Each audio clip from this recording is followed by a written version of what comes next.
Hello, good evening, good day, everybody, and welcome back to the Ask Abhijit show. Today, we are doing episode 270. That's quite a number, isn't it? I hope everyone is doing great. Let me see who all is there on the live stream with me, with us over here. I can see Mujipio Africanus, Ullas, Somi Jain, Anonymous Scientist. Dheeraj Kamath says, Good morning. Well, good morning to you. Anadi says, Good evening. Yash Gehlot, Shri Ramchandraya Namaha. Dungar Singh Chauhan, Shailesh Chaudhary, Hitanshu Mehta, Nay You 2Ka, Ritik Badola, Mr. Jam Radhe Radhe, Abhishek Srivastav, Geopolitical Dubey from Indore, Sumit Agarwal, Pranav Anadi, Daksh Vikash PJ, Namaste Seneca, Sandeep Raj Krishnagiri, good evening, Singh, Ayush Singh, Pranay Paul from Kolkata, Shiva Sai, and who else do we have? Amanjot Singh has put in a super chat. Well, okay. Atman Moksha, Rahul Dunake, Kanish Kaushik, Manoj Zavar, Anant Chandak, Sandy 97, Adarsh Rajput, Vikash again, Chetan Aradhya, Abhishek, Tanmay Deshpande, the civilizational warrior, feminist slayer, hunter, Dhruv Durya, truthful penguin, Abhishek Shivastav, Sumit Agarwal, Bageshwar Army, McLevin, Vikash PJ, Rajor Shigon, good evening. Tanmay Deshpande, Adarsh Swapnil Das, Tanoy, Ankita, Bhushan, and so many other people. So thank you so much, all of you, for being on the live chat. Somi Jain is from Jaipur, McLevin from Hawaii, Anumita Roy, Priyanka Javalia, and everybody else, Vimla. So, yeah. So, I'm going to take questions from that you have asked in the comments. As I hope everybody is aware, and at the end, if there is some time, I'll take a few questions, maybe from the live chat. What questions are we covering today? There's a whole lot of questions. Here are some of the questions. We're going to talk about Air India, the Air India crash, Russia. We're going to talk about Tibet. We're going to talk about Trump and the Epstein files, the Pfizer bribery probe, Elon Musk and his new party. We're going to talk about these things here: citizenship, foreign policy, domestic policy, best countries. We're going to talk about Greece, Cyprus, Armenia. We're going to talk about BRICS. We're going to talk about Argentina, Brazil, China, BBC, Sheikh Hasina, nuclear weapons, B-2 bombers, Thailand, Chingis Khan, agriculture to hunting, Aryan invasion, Einstein, whether he's overhyped or not, caste, and so many other things. That's some of the things we're going to talk about. I know that it's just a few questions, maybe 20, 22 questions. I know a lot of people have asked questions. I won't be able to take all of them. The objective, please remember, of this show is to take the best possible questions, and the objective is to give the best possible, most important information to as many people as possible through the show. So don't be unhappy or discouraged if your question hasn't been taken. The objective is to discuss whatever is most relevant and important in the world right now. So let's get going with the questions. We're going to talk about this one first. Nimish Gupta says the preliminary crash report of Air India Ahmedabad crash came out recently, citing the mysterious turn off of fuel switches to the engines moments after takeoff. Even though neither of the two pilots did it, how could this happen? What are my views? So it's the mystery is actually deepening rather than the mystery being resolved. So first of all, this report has come out. The government of India has put out this report. It's from a government agency that the report has come out, and the government agency, what is it called? I'm not sure. It's one of the government agencies, and they put out the report. It's been, but the funny thing, the strange thing, the curious thing, is that the report seems to have been leaked before it was put out in the public domain for the Indian public. So about a day before the report officially was published or disclosed to the public, it was leaked to the Wall Street Journal, an American publication. That is very strange. The question is, who leaked it? If it's a government agency that has prepared the report, then who from within the government leaked it to the Americans? This is very serious. It's not a joke. Is our country a joke or what? Is it so easy to leak our sensitive and important material to foreign countries before it is put out in the public domain for our citizens? A day before it comes out in front of our citizens, the Wall Street Journal has the findings, and they put out the findings, whatever the findings are. And it's a preliminary report, it's not the final report. And according to this report, it looks like there are these fuel switches in the aircraft, uh, which seem to have been both put to fuel cutoff within 1 second of each other. So there's one for the left engine, one for the right engine. And it's not possible to simply just, by mistake accidentally put the switch to the off button, or to the put the switch to the off position or cut off position. You have to pull it out and bring it down, pull it out and bring it down. And there are these guardrails on both sides that prevent any accidental touch of those two switches.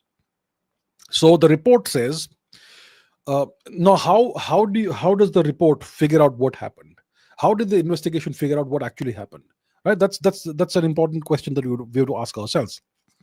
So there are multiple things that are used to investigate what happened. First of all, you have the actual crashed aircraft, whatever is left of it.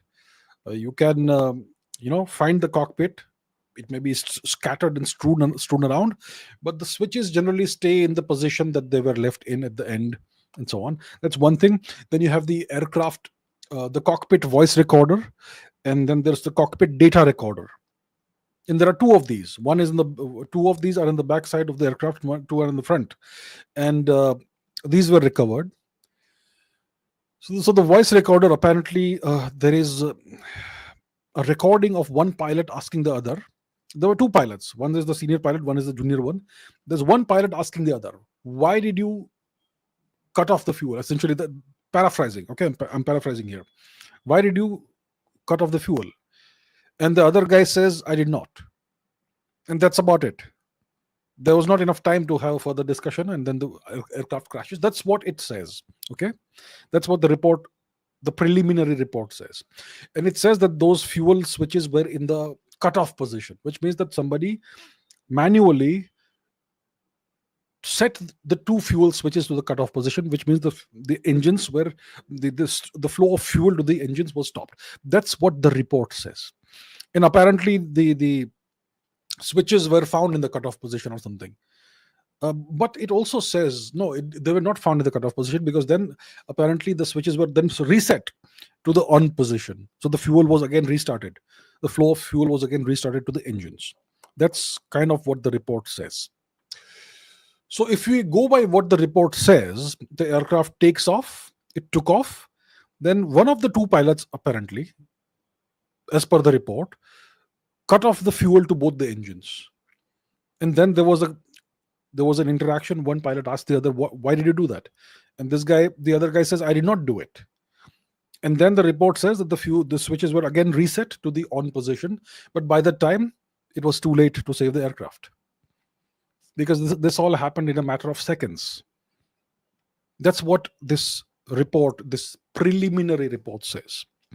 Now the first question is, why was this report leaked, and who leaked it? Is this a joke?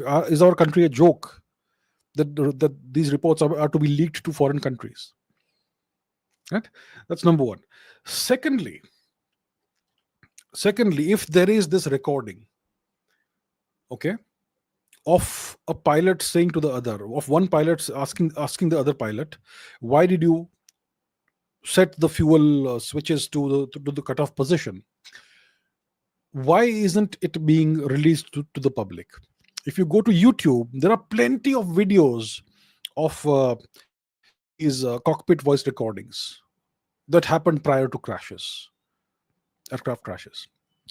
So this is a very, very important issue for India. And for the sake of full transparency, if such a recording exists, then it should be released to the public, to the public. It should be released by the government, and the actual authentic recording should be released. Today it's very easy to fabricate recordings. It's very easy.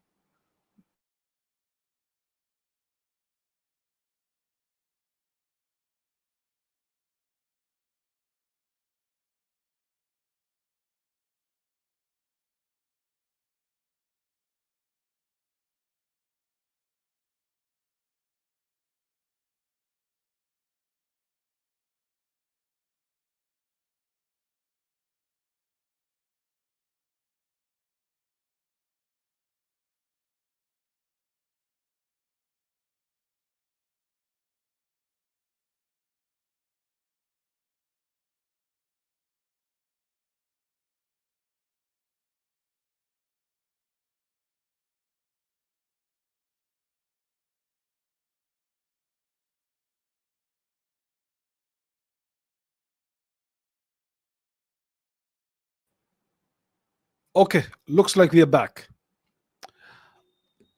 Surprising. This doesn't happen usually, right? But looks like there was an issue with the internet. Anyhow, my point is that look, today it's very easy to use AI to create fake recordings, to create fake recordings of people. You can clone someone's voice easily, and you can fabricate any kind of recording. You can even clone someone's face and create a video in which somebody appears to be saying something, but it's an AI generated video. Similarly, you can create AI generated recordings. My point is that for the sake of full public accountability and transparency, if the government says that this happened, they should release the recording, the authentic recording, to the public. Just saying that this happened is not going to cut it. I personally will not believe it. Okay, this has to be released to the public. It has to be the authentic recording. Then the question also arises, like, is it possible for these fuel switches to somehow automatically be shut down, to be set to the off position? Is it possible? Is it possible that there could be some software flaw that could cause uh, the system to interpret the switch as being uh, as been having as having been set to the off position, to the cutoff position? There are lots of questions. I think this preliminary report, whatever it is, it raises more questions than it gives answers. And obviously there are very big issues at stake over here. There's the reputation and credibility of Air India that's at stake. And even bigger than that, there's a bigger company whose reputation is at stake, which is Boeing, and it has had issues. uh, so I think I would say that it's too early to make any judgment. I think we should wait and watch. I think it's too early to jump to conclusions. Needs to handle this very carefully. First of all, whoever leaked the report needs to be named and shamed and sacked, not suspended, sacked, and thrown into jail. This happens just too often. These leaks from the government of India, from within the government of India, this happens too often. There's all kinds of issues. So my views are that this raises more questions than answers. I am not convinced yet. I mean, these sort of things have unfortunately happened in the past. German wings comes to mind, 2015. Then there was a Chinese aircraft that comes to mind. So these were cases in which the pilots themselves crashed the aircraft. Okay, there have been some cases, very unfortunate cases like these. Is this one of those cases? I am not convinced yet. First of all, the question is, who did the investigation?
Am I audible?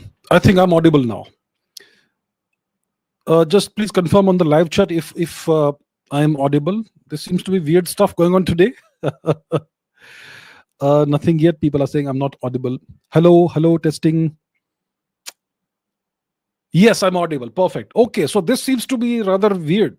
First of all, the image goes away, then the audio goes away, whatever it is. Okay, we are back. I have fixed the issue. So I am not convinced yet. And I think that the government needs to look into this very, very seriously. And whatever evidence is there, it needs to be transparently made available to the people of India. Completely, fully. And the question also is whether this was decoded, the data was extracted at home in India, in Delhi, or wherever in India, or was it sent outside of India? In which case, there is, there is a full possibility of something being manipulated. So I'm not sure. What is VK videos? I don't know. Whatever it is. Okay. So that is the first question. So my answer is that my views are that I am not convinced yet. I think we need to. It's too early for us to jump to conclusions. We need to wait and watch. The government needs to set its house in order. Whoever leaked these things to the Americans needs to be caught and made an example of. And secondly, whatever is actually the output, the outcome of this needs to be completely transparently put in front of the public of India. Until that happens, I'm going to wait and watch. I'm not going to rush to any conclusions. Okay. Right. Let's take question number 2. I hope I am still audible. Yeah. Okay. What's the second question? Okay. This is by Ewan Singh. Why has there been no large retaliation from Russia after the significant escalation by Ukraine? Has Putin gone soft?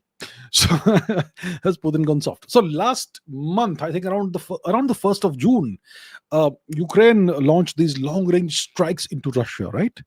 Operation Spiderweb, in which they struck at Russian air bases thousands of kilometers within Russia.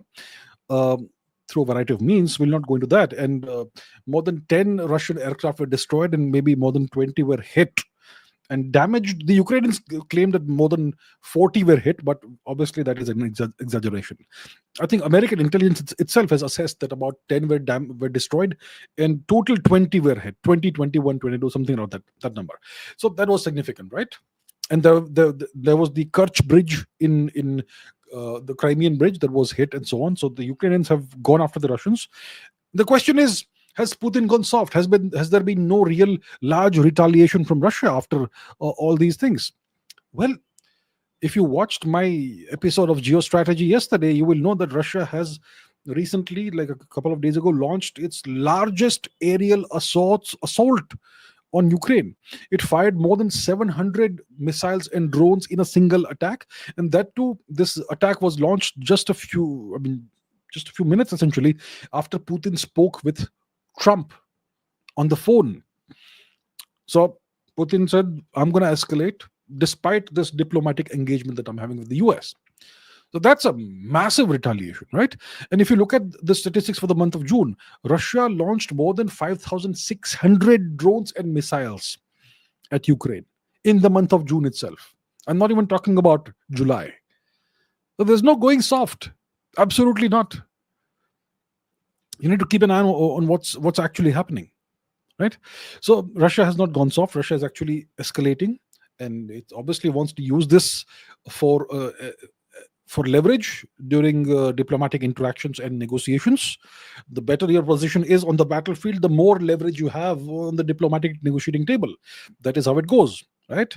Diplomacy doesn't mean that you just go and talk and say peace, peace, peace. No, you first achieve things on the battlefield. You achieve a superior position that you can use as leverage on the diplomatic table. Diplomacy is an extension of war. War is an extension of diplomacy. That's how it goes. The objective is to achieve your political and geopolitical goals. So that's the situation currently. Okay, Pranay Paul and SS, etc. say the question is about. So Pranay Paul says, with the U.S. Department of Justice quietly closing Pfizer's bribery probe, and Trump dodging the Epstein questions, isn't it clear that even US presidents have limits and some powers lie far beyond the White House? Was it all of this just noise to win elections? And the other question is, with Trump refusing to release the Epstein files, speculation seems to be going around that Mossad has a lot of leverage on the CIA, on the USA, and other big folks in the deep state. What are my views on this? Okay, let's this Mossad angle is all speculation. It may have some, there may be some truth to it. Okay, it's possible, but in the absence of any sort of evidence that points in the direction, we're not going to discuss that here. Otherwise, we're just some other bunch of idiots doing conspiracy theory talk without any evidence. We're going to discuss things based on whatever facts are out there available in the public domain. Okay? So, what are the facts that are out there in the public domain? First of all, Trump has essentially, you could say, claimed that there are no Epstein files. Well, Trump hasn't said it himself. It is the FBI that is saying it, right? What's his name? Kash Patel. He's the boss of the head of the FBI, and he's been going around on various podcasts saying that there are no Epstein files. It simply doesn't exist. It's a myth. A few months ago, his boss Pam Bondi was saying that I'm going to release the Epstein files imminently. Never happened. In a few months, the Epstein files seem to have evaporated into thin air. And now the official stand of the Trump administration is that these so-called Epstein files simply don't exist. And in the run-up to the elections, it was all, I'm going to release everything. I'm going to release the the truth about the JFK assassination. I'm going to release the Epstein files. I'm going to release everything. Right? Trump was, I remember, asked in some interaction, some interview or some podcast that will you be willing to release the Epstein files? And he had kind of tried to dodge the question, but grudgingly said yes, said something like yes.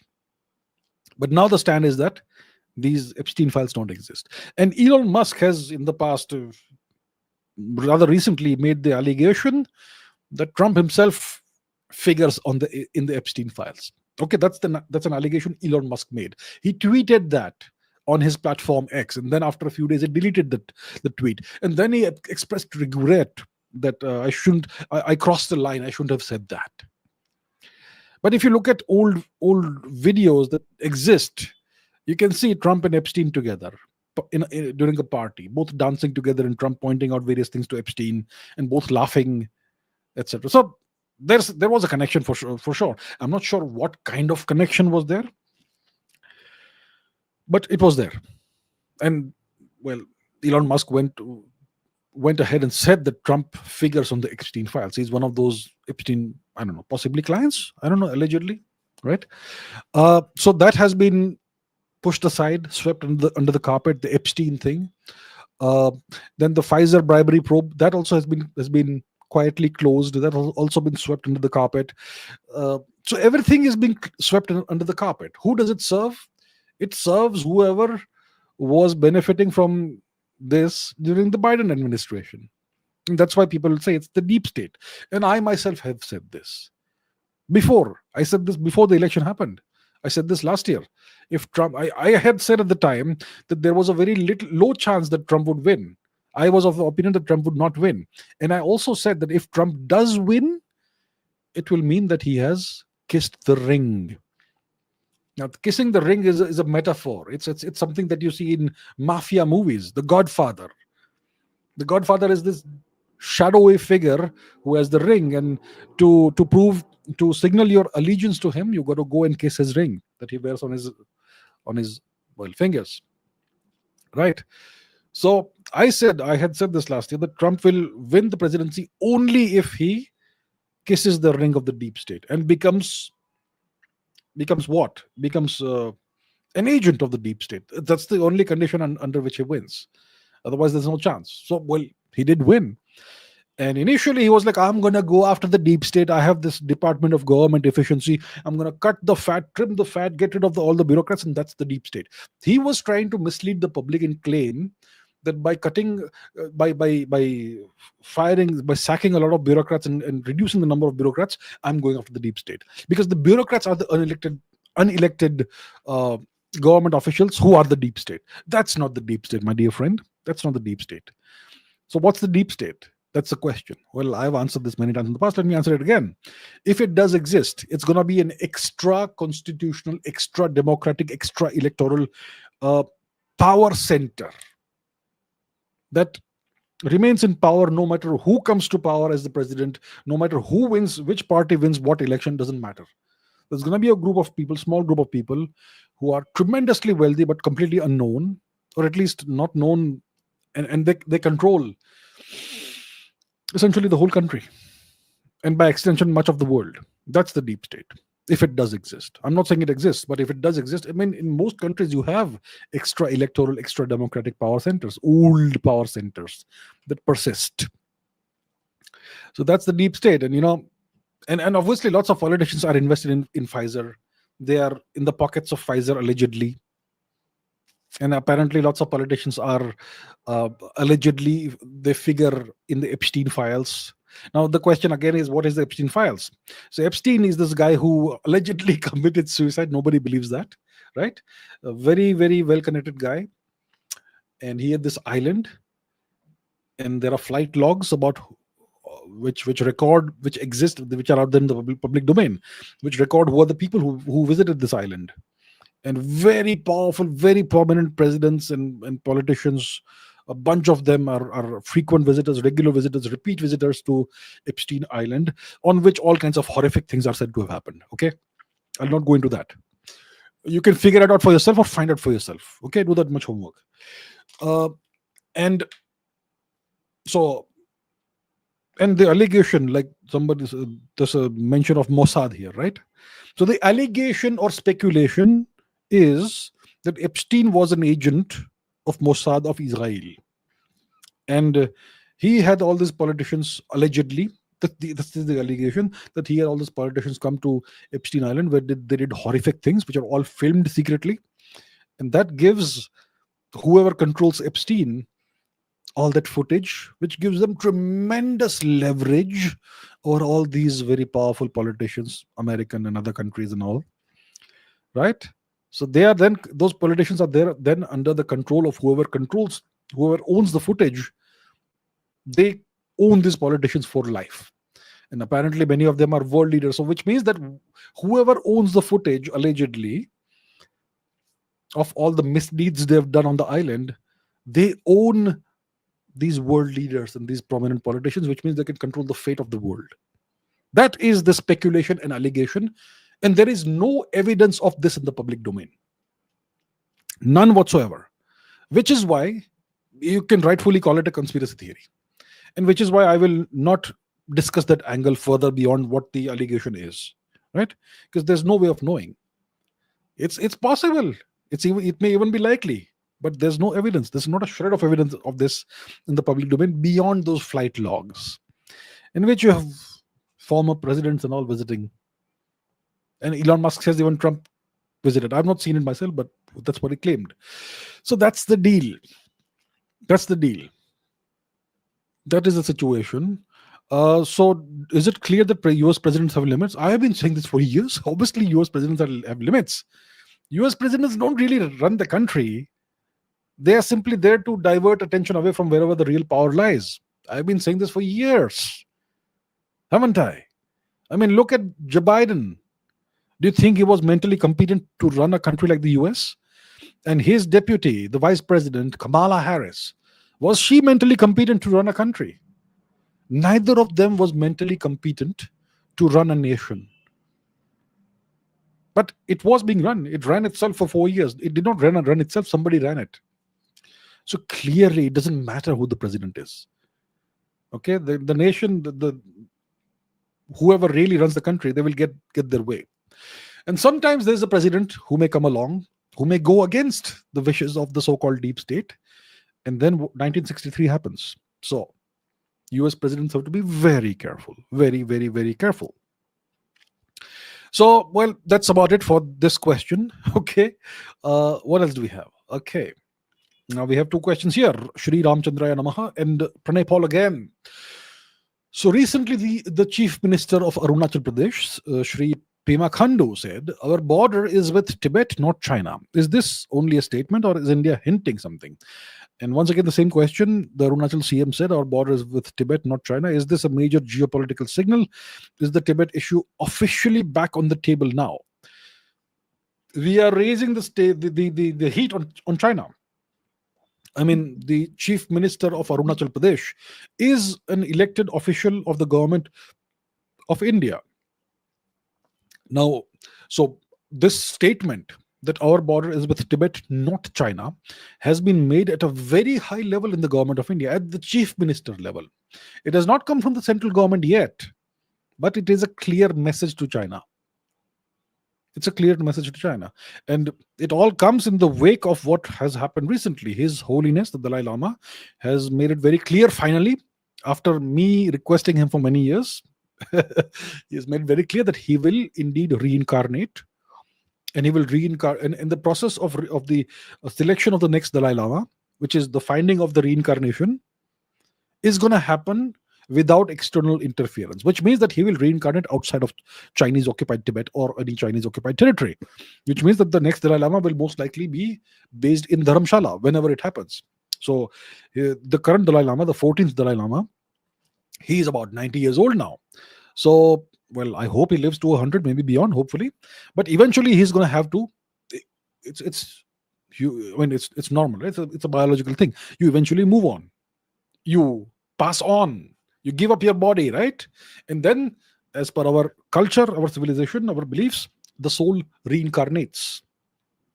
So he will reincarnate, and then there's a process of finding this reincarnated child who has been reborn, and the child will show certain characteristics and all, and you find that child and so on. So the Chinese want to do that process within China. They want to have a Chinese Communist Party approved Dalai Lama, a CCP Dalai Lama.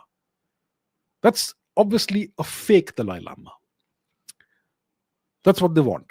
So so the very fact that His Holiness has said that he's going to be reborn, he will reincarnate, he will not attain nirvana, he will reincarnate, and this will happen outside of Chinese control. It's a huge statement towards China. And now the Chief Minister of Arunachal Pradesh has made this statement. So it is a signal that India is sending to China. We are hardening our position. We will not be pushed around. China wants to ally with Pakistan and use Pakistan as a geopolitical tool. Fine, go and do whatever you want. But we're going to push back now. We're going to raise the stakes on Tibet. We're going to bring Tibet back to the status of a disputed territory.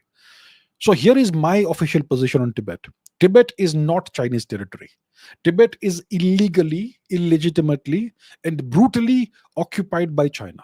It is under brutal, horrific, barbaric Chinese occupation. Tibet is not Chinese territory. Tibet has never been Chinese. Tibet is a disputed disputed territory. Tibet is a disputed territory. And India needs to support the cause of Tibetan freedom. So eventually Tibet will be free whenever it happens. That's the deal. So this is a hardening of India's stand on China, vis-a-vis on Tibet vis-a-vis China, because of Chinese provocations, and China deserves it fully. And they're not going to be able to get away with this. Their attempt to, claim that Tibet is Chinese territory, and Mansarovar has a Chinese name, and Kailash has a Chinese name, and the process of the reincarnation of the Dalai Lama will be controlled by the Chinese Communist Party. None of that. And the problem is there are many Indians who are on the Chinese payroll. Some may not be on the Chinese payroll. Some may be unwittingly ending up supporting China and helping China's cause. But some are actually officially on China. I mean, officially means behind the curtains, but actually on Chinese payroll. There are certain so-called geopolitical analysts who are very active on Twitter, who clearly are Chinese agents.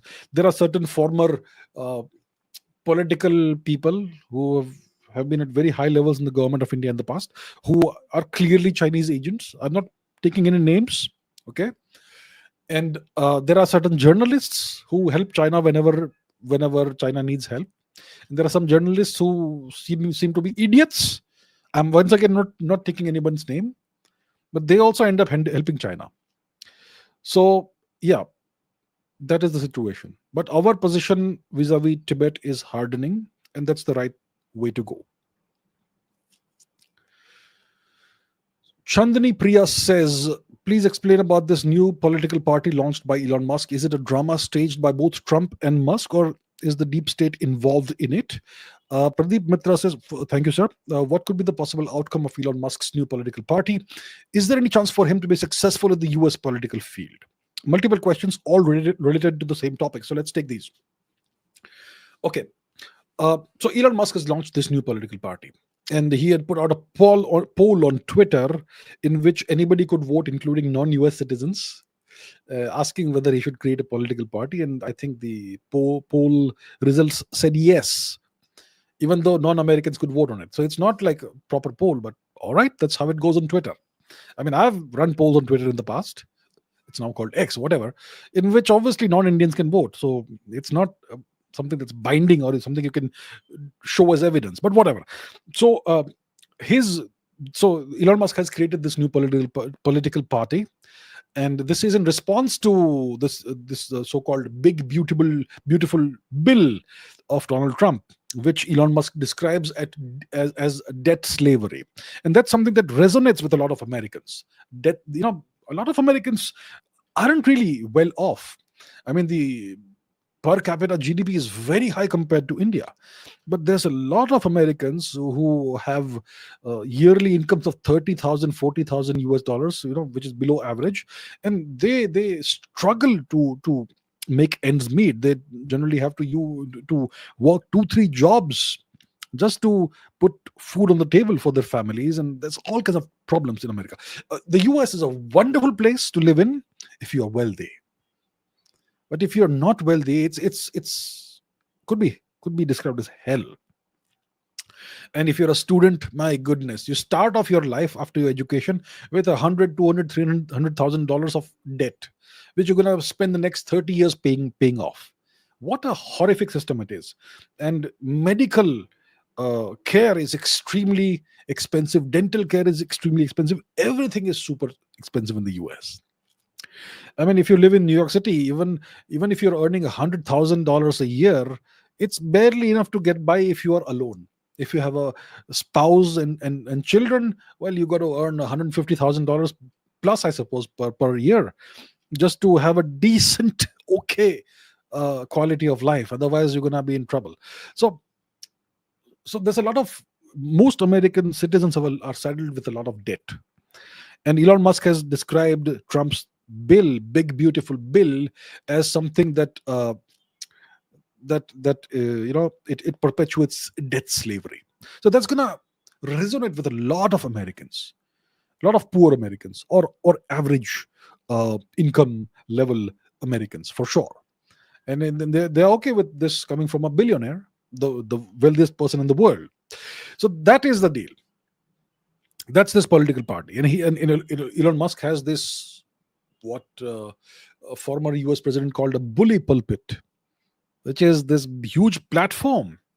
I mean, Elon Musk, I suppose, is the most followed person on X, on Twitter, and he owns the platform. And he owns this AI called Grok. Grok 4 has come out recently, and Grok 4, whatever you ask it, it's gonna be in line. The answer is always gonna be in line with Elon Musk's ideology and worldview, right? So Elon Musk has got this very powerful platform that he can leverage to build up his political movement if he wants to. So he has launched this new political party. It's in the nascent phase right now. It's just in the beginning phase. The question is this a drama that's been staged by Trump and Elon Musk together? Is the deep state involved in it? I think there's a 50% probability. I think not 50%, maybe 30% chance that Trump and Musk are working together and pretending to be fighting, pretending to have this rift, and eventually they will reconcile at a future date. I think there's a 30% chance of this happening. Okay, over the next 3 years. At some point in time, they will reconcile and join forces. That's also a possibility. And if Trump is involved in this, then the deep state is involved in this, because Trump has kissed the ring. Trust me on this, Trump has kissed the ring. And even if Trump isn't involved in this, Elon Musk has kissed the ring. So whatever happens, whichever way it goes, the deep state, if it does exist, it's involved. Okay? I mean, Elon Musk, he serves the geopolitical agenda of whoever is in power. Everything he does serves the geopolitical agenda, whether it is Starlink, whether it is SpaceX, whether it is Tesla, whether it is whatever else. He is an integral component of the overall long term geopolitical strategy of the US. Everything he does, it helps the US geopolitically. So obviously, he's going to have deep state connections, whether you know it or not, whether you realize or not. Okay. Another question is, what could be the possible outcome of this new political party? Is there any chance for him to be successful in the US political field? First of all, please understand, if you are a US citizen but you were born outside the US, if you are born in a foreign country, you are not eligible to be the US president unless you're Barack Obama. I mean, there have been allegations that he was born outside of the US. Trump himself has made these allegations repeatedly. So I am not pushing or peddling a conspiracy theory. I am simply saying what the current US president has said on a very large number of occasions. The current president of the US has said that Barack Obama was most likely born outside of US territory, which should have made him ineligible to be US president, but whatever. Anything goes in the US. uh, Now, Elon Musk, we know for sure, was born outside the US. He was born in South Africa. He was born a South African citizen. And then he acquired US citizenship through a long, winding road. So, I mean, pretty easily compared to Indians, but yeah. So, obviously, that means just like Arnold Schwarzenegger, he can't become US president. So, then the question is, why is Elon Musk doing all this? I mean, isn't he supposed to have a very clear objective? Take humanity to Mars and become king of Mars? So why is he wasting his time playing these political games? But maybe there is a good reason for it. I'm not sure what the reason is. Maybe he has a good reason for all of this. How viable is this political party?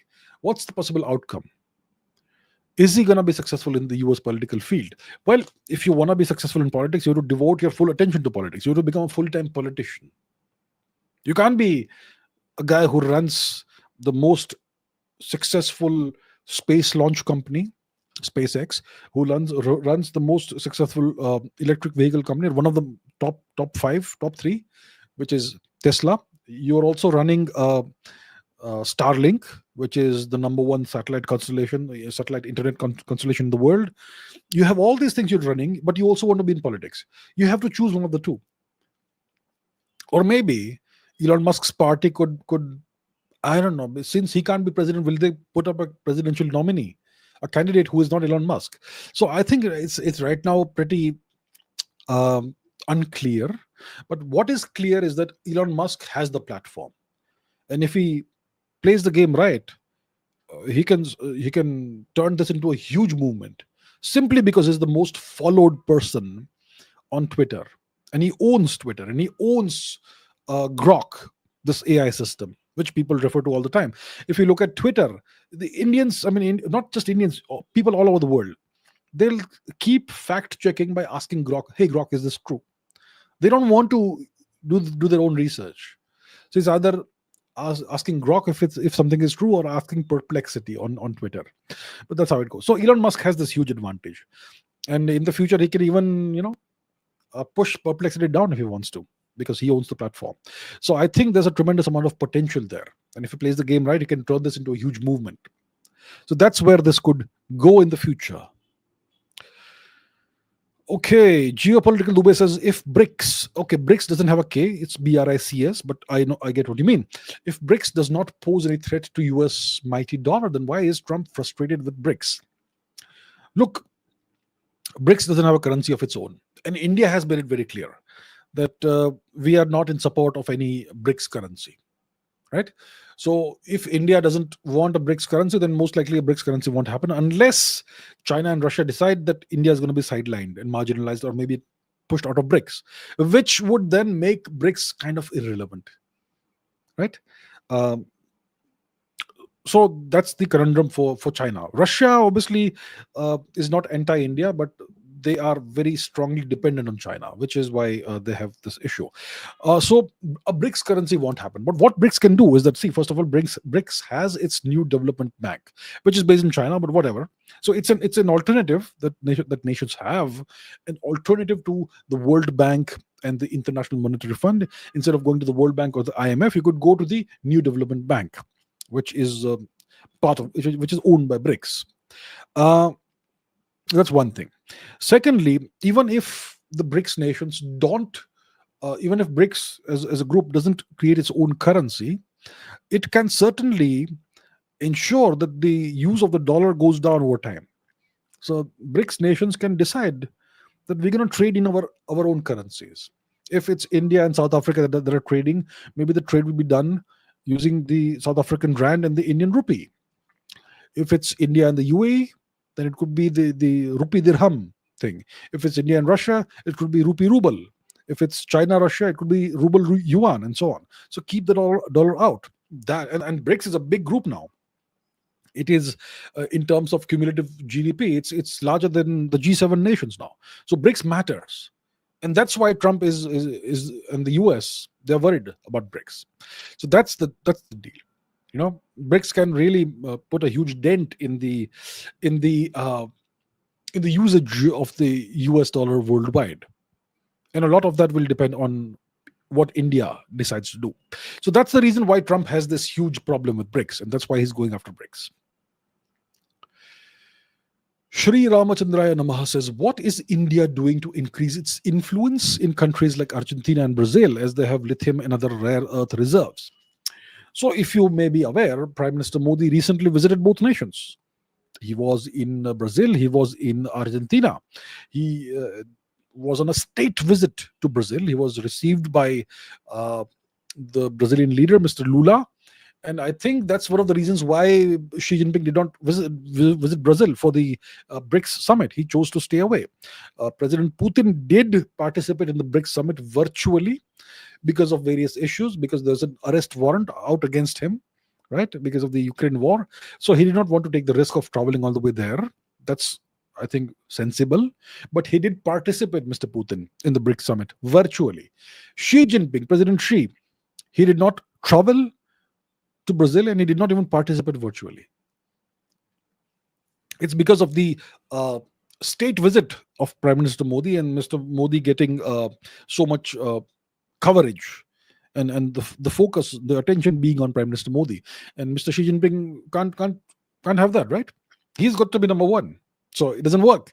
So now the point is, Mr. Modi was on a state visit to Brazil. Brazil has all these lots of natural reserves, resources. And Mr. Modi also visited Buenos Aires and met with Mr. Milei, the leader of Argentina. So Mr. Modi himself is taking the initiative of establishing and strengthening, not establishing, but strengthening country-to-country relations between India and Brazil, India and Argentina. And this has to be now taken forward at various levels in the respective governments, and this needs to be operationalized, and we need to have maybe certain Indian companies can possibly set up factories or whatever, operations, mining operations or whatever in Argentina, possibly, if it works, in Brazil possibly, if it works, and that could be great for India. But the bigger issue is that we ourselves have lithium reserves and rare earth reserves. What are we doing to operationalize those, to utilize those? I mean, why can't we have Indian companies set up mining operations within India? There was recently talk of India finding huge lithium deposits in Jammu and Kashmir and in other places. And we also have significant rare earth reserves that are known. And maybe if we look for it, we may find even more rare earth reserves in India. So it is good that we are doing our best to have great relations with Brazil and Argentina, and possibly operationalize some kind of agreement vis-a-vis rare earths and lithium and all that. But we also have our own reserves, and that is something we should not overlook. We should set up mining operations within India. It's very important. These are very important resources, and geopolitically very important. So yeah, that's what needs to be done. But when it comes to Brazil and Argentina, the government is doing its best to, not increase influence, but to strengthen relations so that we can possibly benefit from the resources they have to offer. Okay. McLevin and the civilizational warrior have questions related to the same topic. As India is selling weapons to Armenia and probably Greece in the future, which goes against the interest of Turkey, does it mean that India is getting into arms trade and spreading its geopolitical leverage outside the subcontinent, giving a tit for tat response to Turkey? And can India form a military partnership with Greece, Cyprus, Israel, and Armenia, and together work to counter Turkey's influence? Jai Bhavani, Jai Bhavani, Jai Shivaji. Okay, let's take a look at the map to understand the situation. Give me a second. Okay, let's put the map on the screen and let's take the text away and let's embiggen this. Maybe this is better. Okay, so the region we're talking about is the nations around Turkey's periphery. Turkey is a pretty large nation, as you can see here. So we're talking about Cyprus. The northern part of Cyprus was occupied by Turkey in the 1970s, and about a third of the island is under Turkish occupation. Okay, and it was clearly an act of aggression. Then you have Greece, which Turkey has this historical enemy with, because Turkey has taken Greek territory. The whole of Turkey, whether it is Thrace, whether it's Anatolia, was originally Greek territory. It was usurped by the Turks by force, right? And all these cities in Turkey used to be Greek cities. And obviously, some of them would have been founded by the Turks, but these are very old cities, many of them. For example, Erzurum was a Roman city. This city here, Erzurum, and so many more. I'll not go into the details. And then you have nations like Armenia, which Turkey wants to wipe off the map of the world. And Turkey is using Azerbaijan as a proxy to do this to Armenia. The great dream that Turkey has is to create a pan-Turan corridor, wiping Armenia off the map of the world, and creating this corridor all the way from Turkey to the Turkic Central Asian nations like Turkmenistan, Uzbekistan, Kazakhstan, and so on. The only Central Asian nation which is not Turkic is Tajikistan, which is an Indo-Iranian nation. So the Turks want to do that. Now Turkey is you could argue that this is something that's happening far away from India. What's the distance from here to, let's say, Turkey? It's about 2,500 kilometers, okay, from India to Turkey, roughly. So why does this concern India is what many people would possibly ask naively. And I don't blame you for it, because you may not know about it. The thing is that Turkey has consistently supported Pakistan, and they have consistently supported Pakistan's terrorist activities against India and Pakistan's illegitimate claims to Jammu and Kashmir. Turkey has consistently supported that. And Turkey also sells weapons to Pakistan. Okay, drones and whatnot. And maybe there's intelligence sharing, maybe there's other stuff also that's happening. So that's the deal, and that's the problem. So now, for the longest time, we were a soft nation, a soft state, and we just simply accepted all that happened to us passively. But now, this government, the Modi government, is not that sort of government, and we are no longer sitting back passively and allowing things to happen. So what India is doing, so okay, now that we have discussed this, let's remove that. Here we are, back here. And where's the question? So the question is, what is India doing? So first of all, we have been supplying various kinds of weapons to Armenia, which is a very ancient nation with old ties with our civilization. And this nation is simply trying to survive. And Turkey wants to wipe it out. Turkey and Azerbaijan want to gang up and wipe Armenia out. So India is supplying various kinds of very potent weapons to Armenia. First of all, we have radars, Swati radars. Then we have the Pinaka multi-barrel system, which is a very dangerous, very scary rocket system. Then the Akash system, which is a battle-tested, probably the best anti-aircraft air defense system in the world, right? The Akash system. So we are supplying these weapons to Armenia through Iran. I mean, the deliveries are said to have happened via Iran. Very interesting. So Iran and India. Iran is a Islamic nation, India is a Hindu nation. So an Islamic nation is teaming up with a Hindu nation to ensure the survival of a Christian nation, which is Armenia. Very interesting stuff that's happening. And who is supporting Turkey and Azerbaijan? To Sunni Islamic nations. It's the Jewish nation Israel that's supporting them. Israel is supporting Azerbaijan, and by extension Turkey. So in Israel and India are on opposite sides of the war here. Do you understand? We're on opposite sides of the conflict. So to answer the question of the civilizational warrior here, there's no point, there's no way we can create this military partnership which includes Israel, because Israel is working with Turkey and Azerbaijan, and they are working towards wiping Armenia off the map of the world. So Israel is not going to be in this coalition, in this partnership. But we are partnering with Turkey. So what am I saying? We are partnering with Greece, with Cyprus. Cyprus is a Greek region. With Greece, with Cyprus, and with Armenia. And we will most likely be potentially supplying weapons to Greece as well. We have very good weapons. So that's the situation. So we are creating an anti-Turkey coalition of nations. We are supporting all the nations that Turkey is threatening, and we are doing legitimate arms sales. We're not doing anything hanky-panky, anything that is not allowed by international law. So perfectly good, perfectly fine. So yeah, what we're doing goes against the interest of Turkey, because Turkey has been going against our interest for decades. So this does expand our geopolitical leverage beyond the Indian subcontinent. It goes now, our leverage, if you want to call it that, will extend to the Mediterranean region, the Eastern Mediterranean region, and Greece and Cyprus and all that. Yeah, it is a well-deserved tit for tat response to Turkey. Now we're going to take it further, I'm sure. We are becoming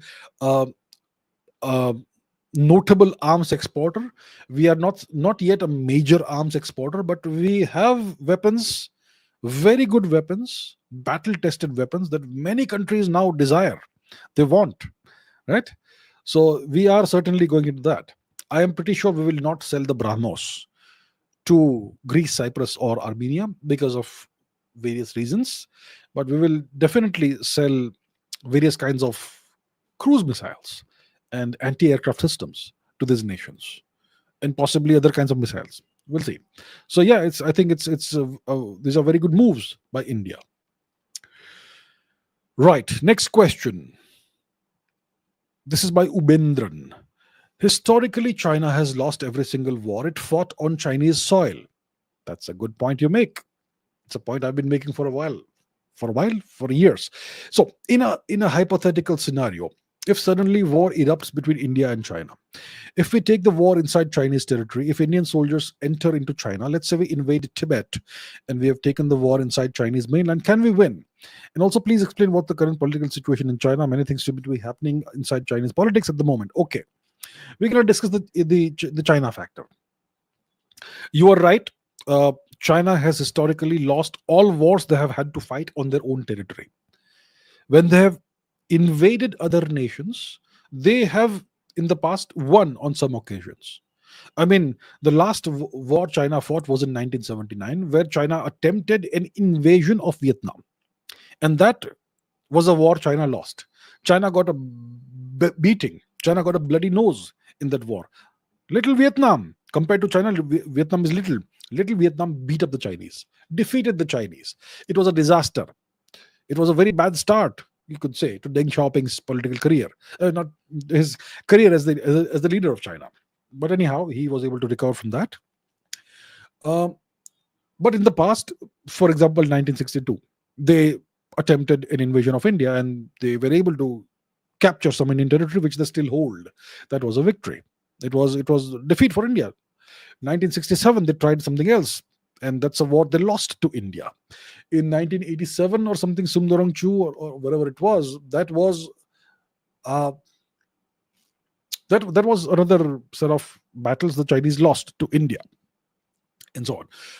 But historically, I mean, go back the past 2000 plus years, whenever somebody has made the Chinese fight on their own territory, which means China was invaded, whenever that's happened, the Chinese have lost.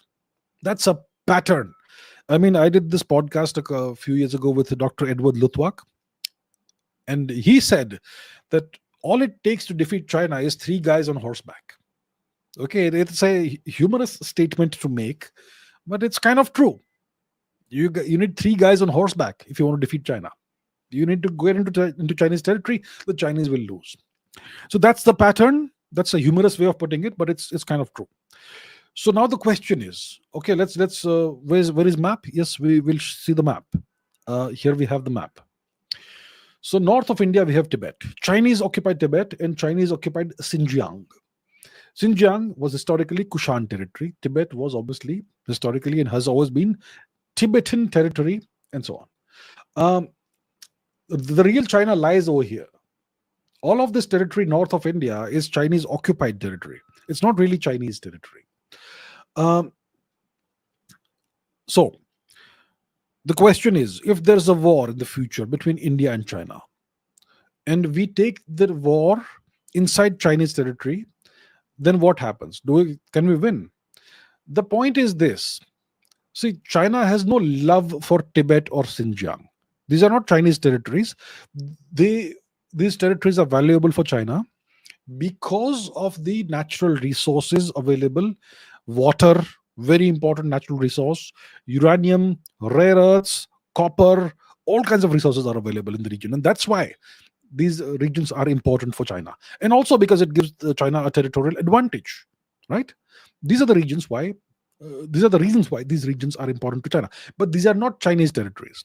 Let's say we cross over into Tibet and we capture, let's say, Lhasa. Well, it's a setback for China, but it's not Chinese territory. The real Chinese territory is here. Okay? And the Chinese don't care about the population in Tibet or Xinjiang. If those people, something happens to them, the Chinese will not weep for them.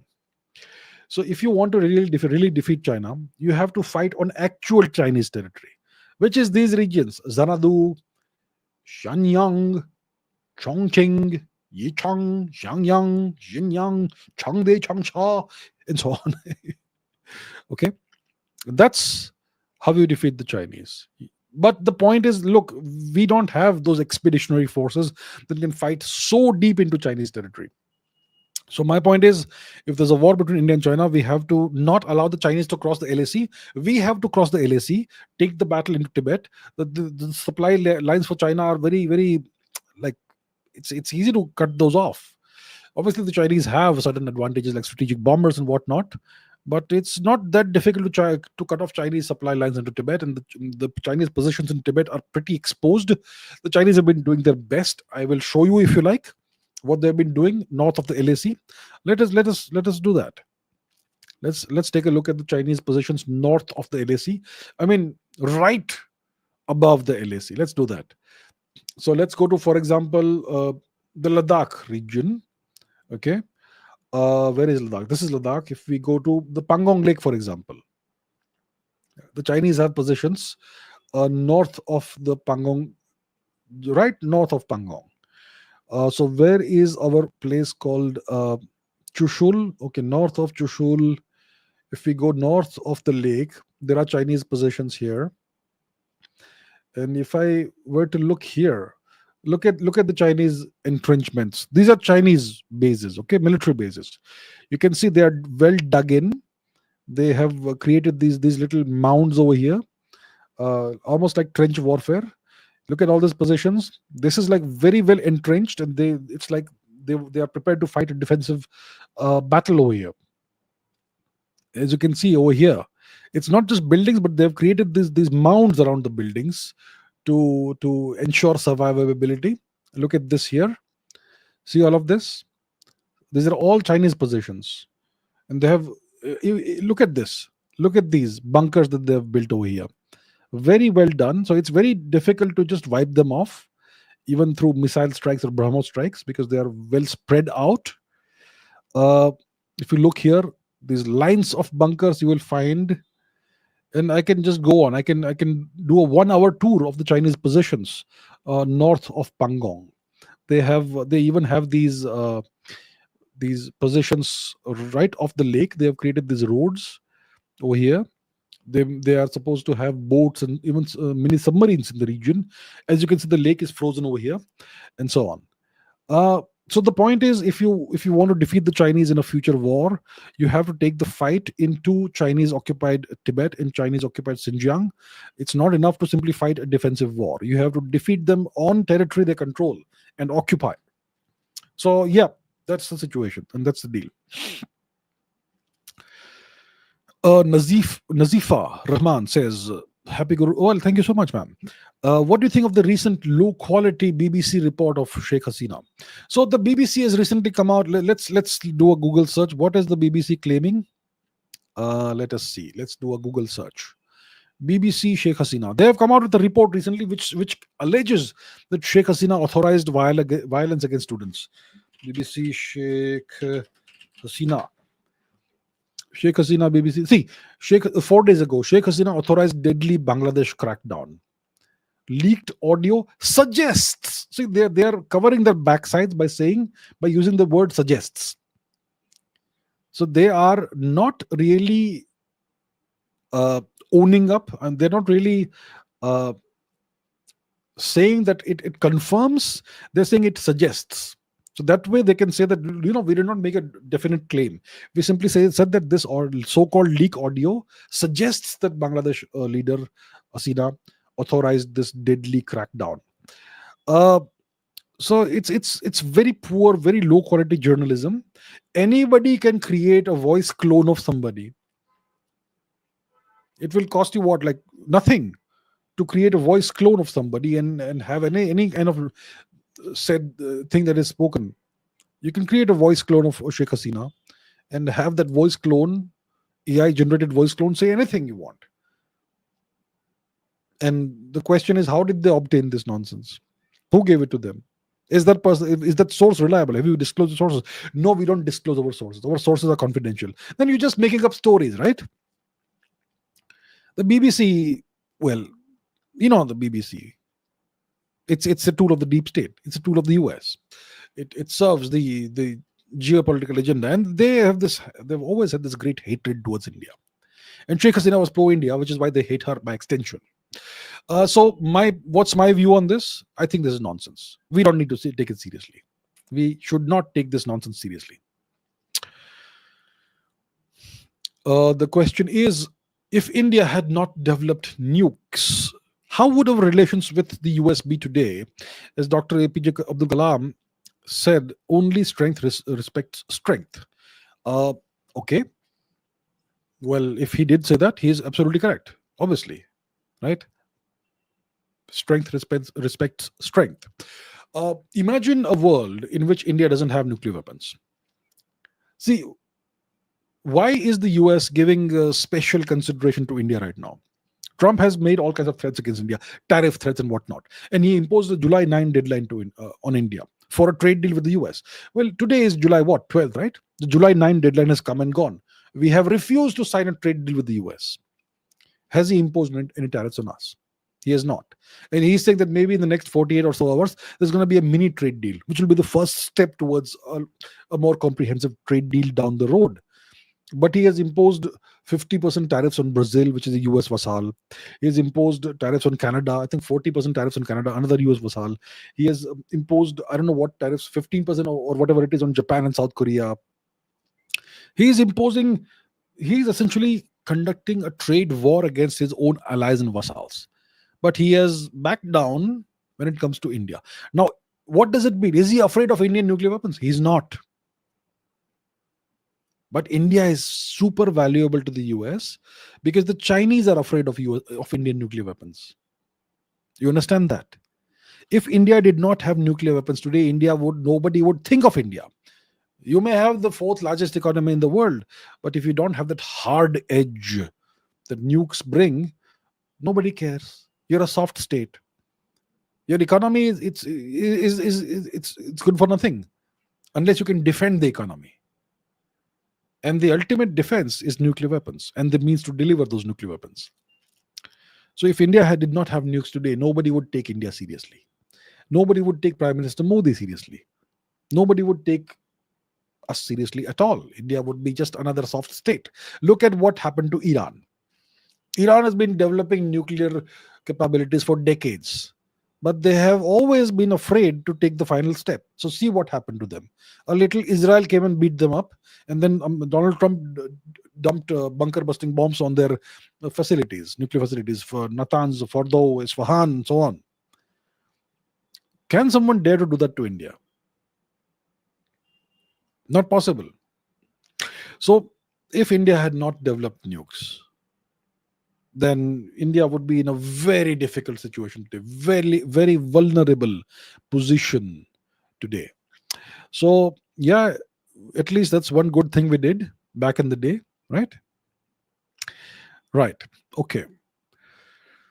Soham Khadka says, Paitongtharn Shinavatra's audio leak was a planned leak, or was it? Okay, was this a planned leak or was this an accidental thing? She seems like Miss Sana Marine today. What's my take? This was leaked. So here's the situation. I've explained this in great detail on one of my previous geostrategy episodes. The border dispute between Cambodia and Thailand. It's not a border dispute, it's a temple dispute. Okay, let's put that on the screen. I'll just quickly cover this today. So the entire controversy was all about the Thailand-Cambodia border dispute. The Priya Vihar temple. Priya Vihar temple. So here it is. So let's first zoom out to see where it is located. It's between Thailand and Cambodia. It's an ancient Shiva temple that was built by a Khmer king 1,000 years ago, King Suryavarman. And if you look here, you can see this is it's a pretty extensive ancient temple, multiple gopuras. The government of India is helping restore one of the gopuras over here. Okay. It's a pretty extensive temple. It was a Shaivite temple. It's built on top of a hill.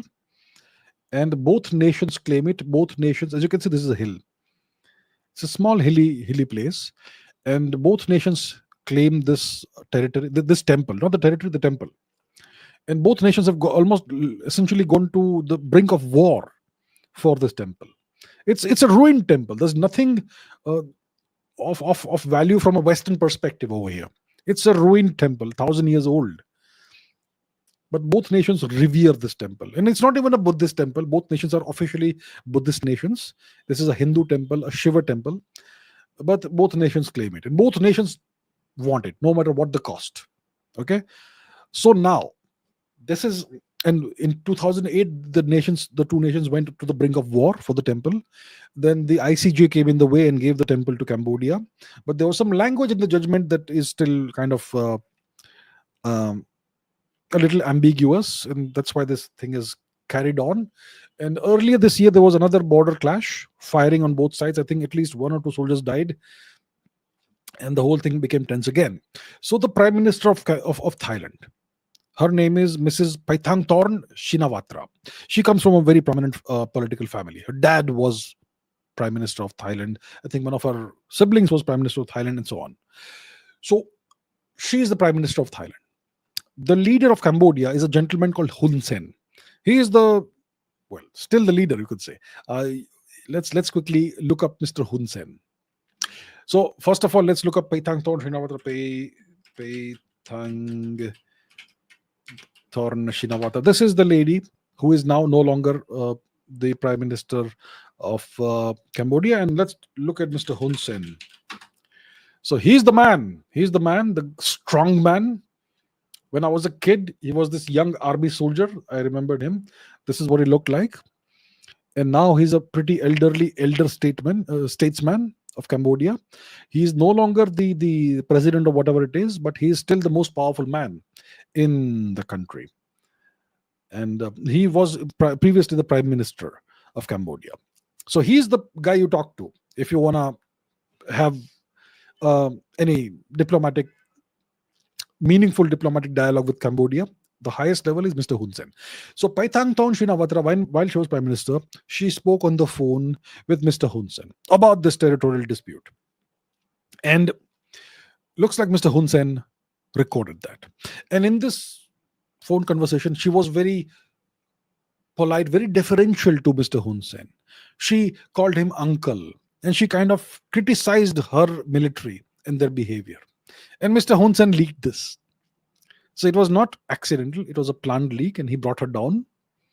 And yeah, so now you have another situation in Thailand. So that's the whole deal. So behind the context of all of this is the territorial dispute, the dispute over this ancient Hindu temple, Shiva temple, which both nations claim and Cambodia currently has control over. Okay. Amisha says, please explain Chingis Khan's genetic legacy. Is it true that 1 in 200 men are direct descendants of Shri Chingis Khan? This is a myth that has gone on for more than 20 years. I think it was in 2003 that I think it was National Geographic or whoever that published a report based on some genetic research. They claimed that 1 in 200 men is a descendant of Chingis Khan based on genetic information. So there's the concept of a haplogroup. I've discussed it lots of times. Let me once again tell you what a haplogroup is.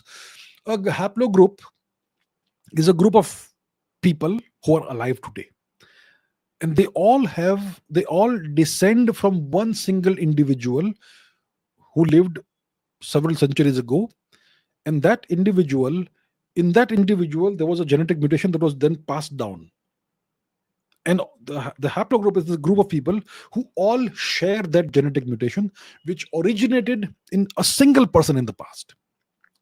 So it's a genetic lineage, essentially, a haplogroup.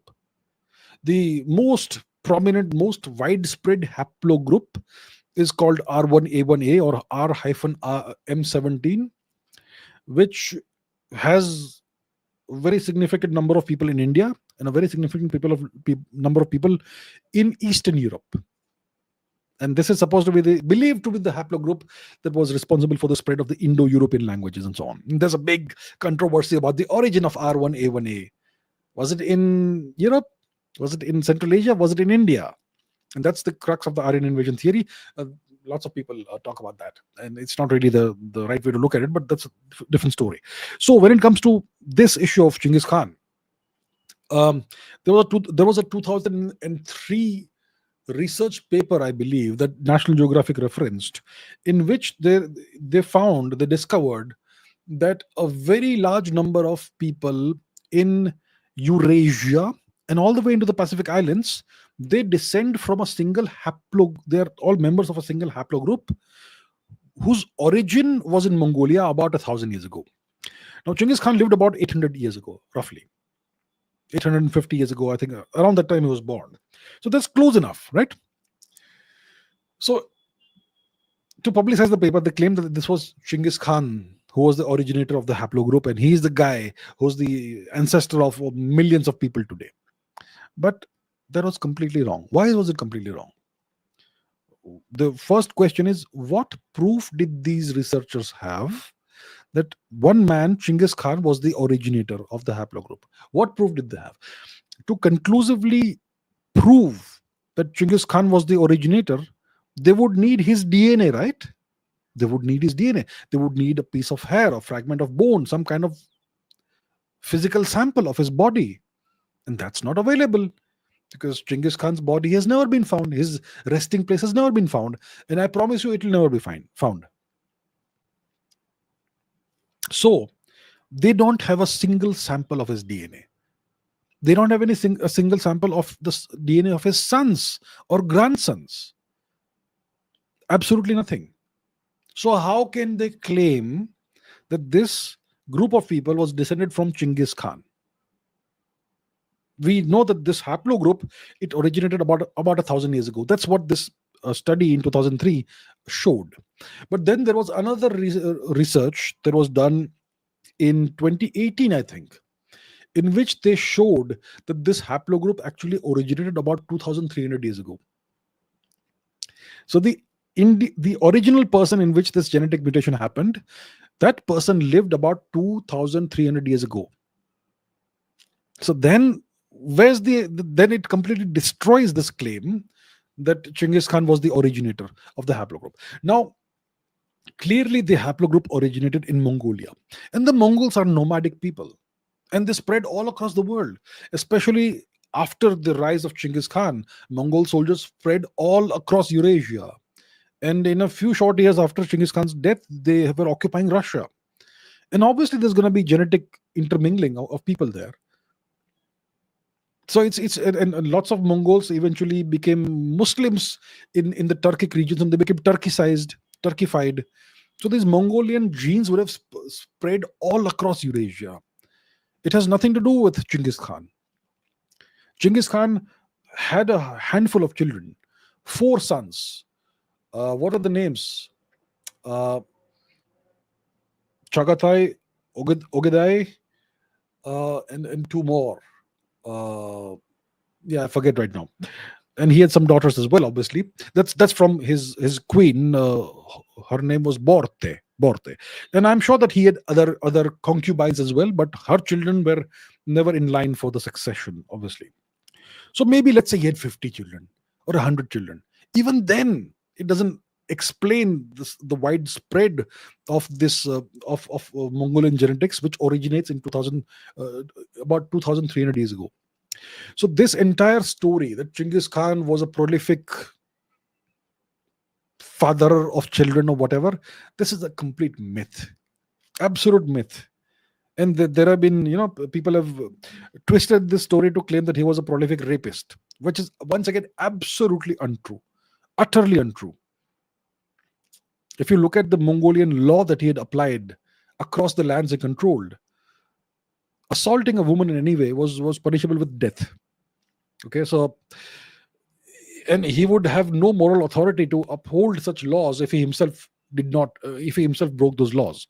And so the point is, this is all a lie. It's not true that 1 in 200 men are direct descendants of Genghis Khan. He surely, I'm sure, has lots of descendants who are alive today, all the way from Russia, all the way to, I'm sure, Eastern Asia. But I am sure any man who lived 1,000 years ago will have thousands, tens of thousands of descendants today, or women for that matter.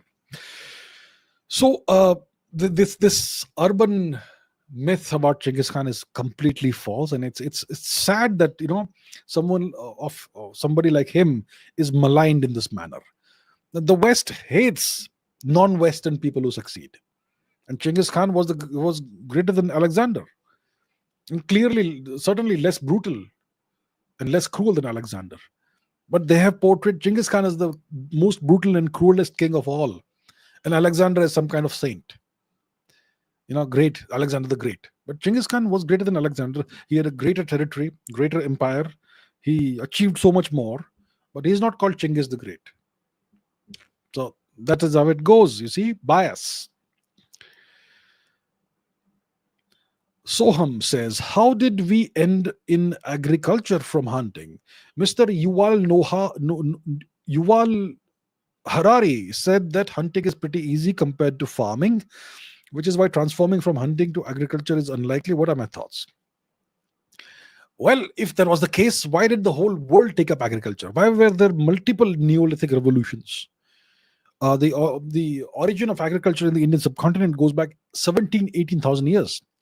And there's plenty of evidence of this in the Gangetic region, the Ganga plain, the Ganga valley, about 13,000 years before today.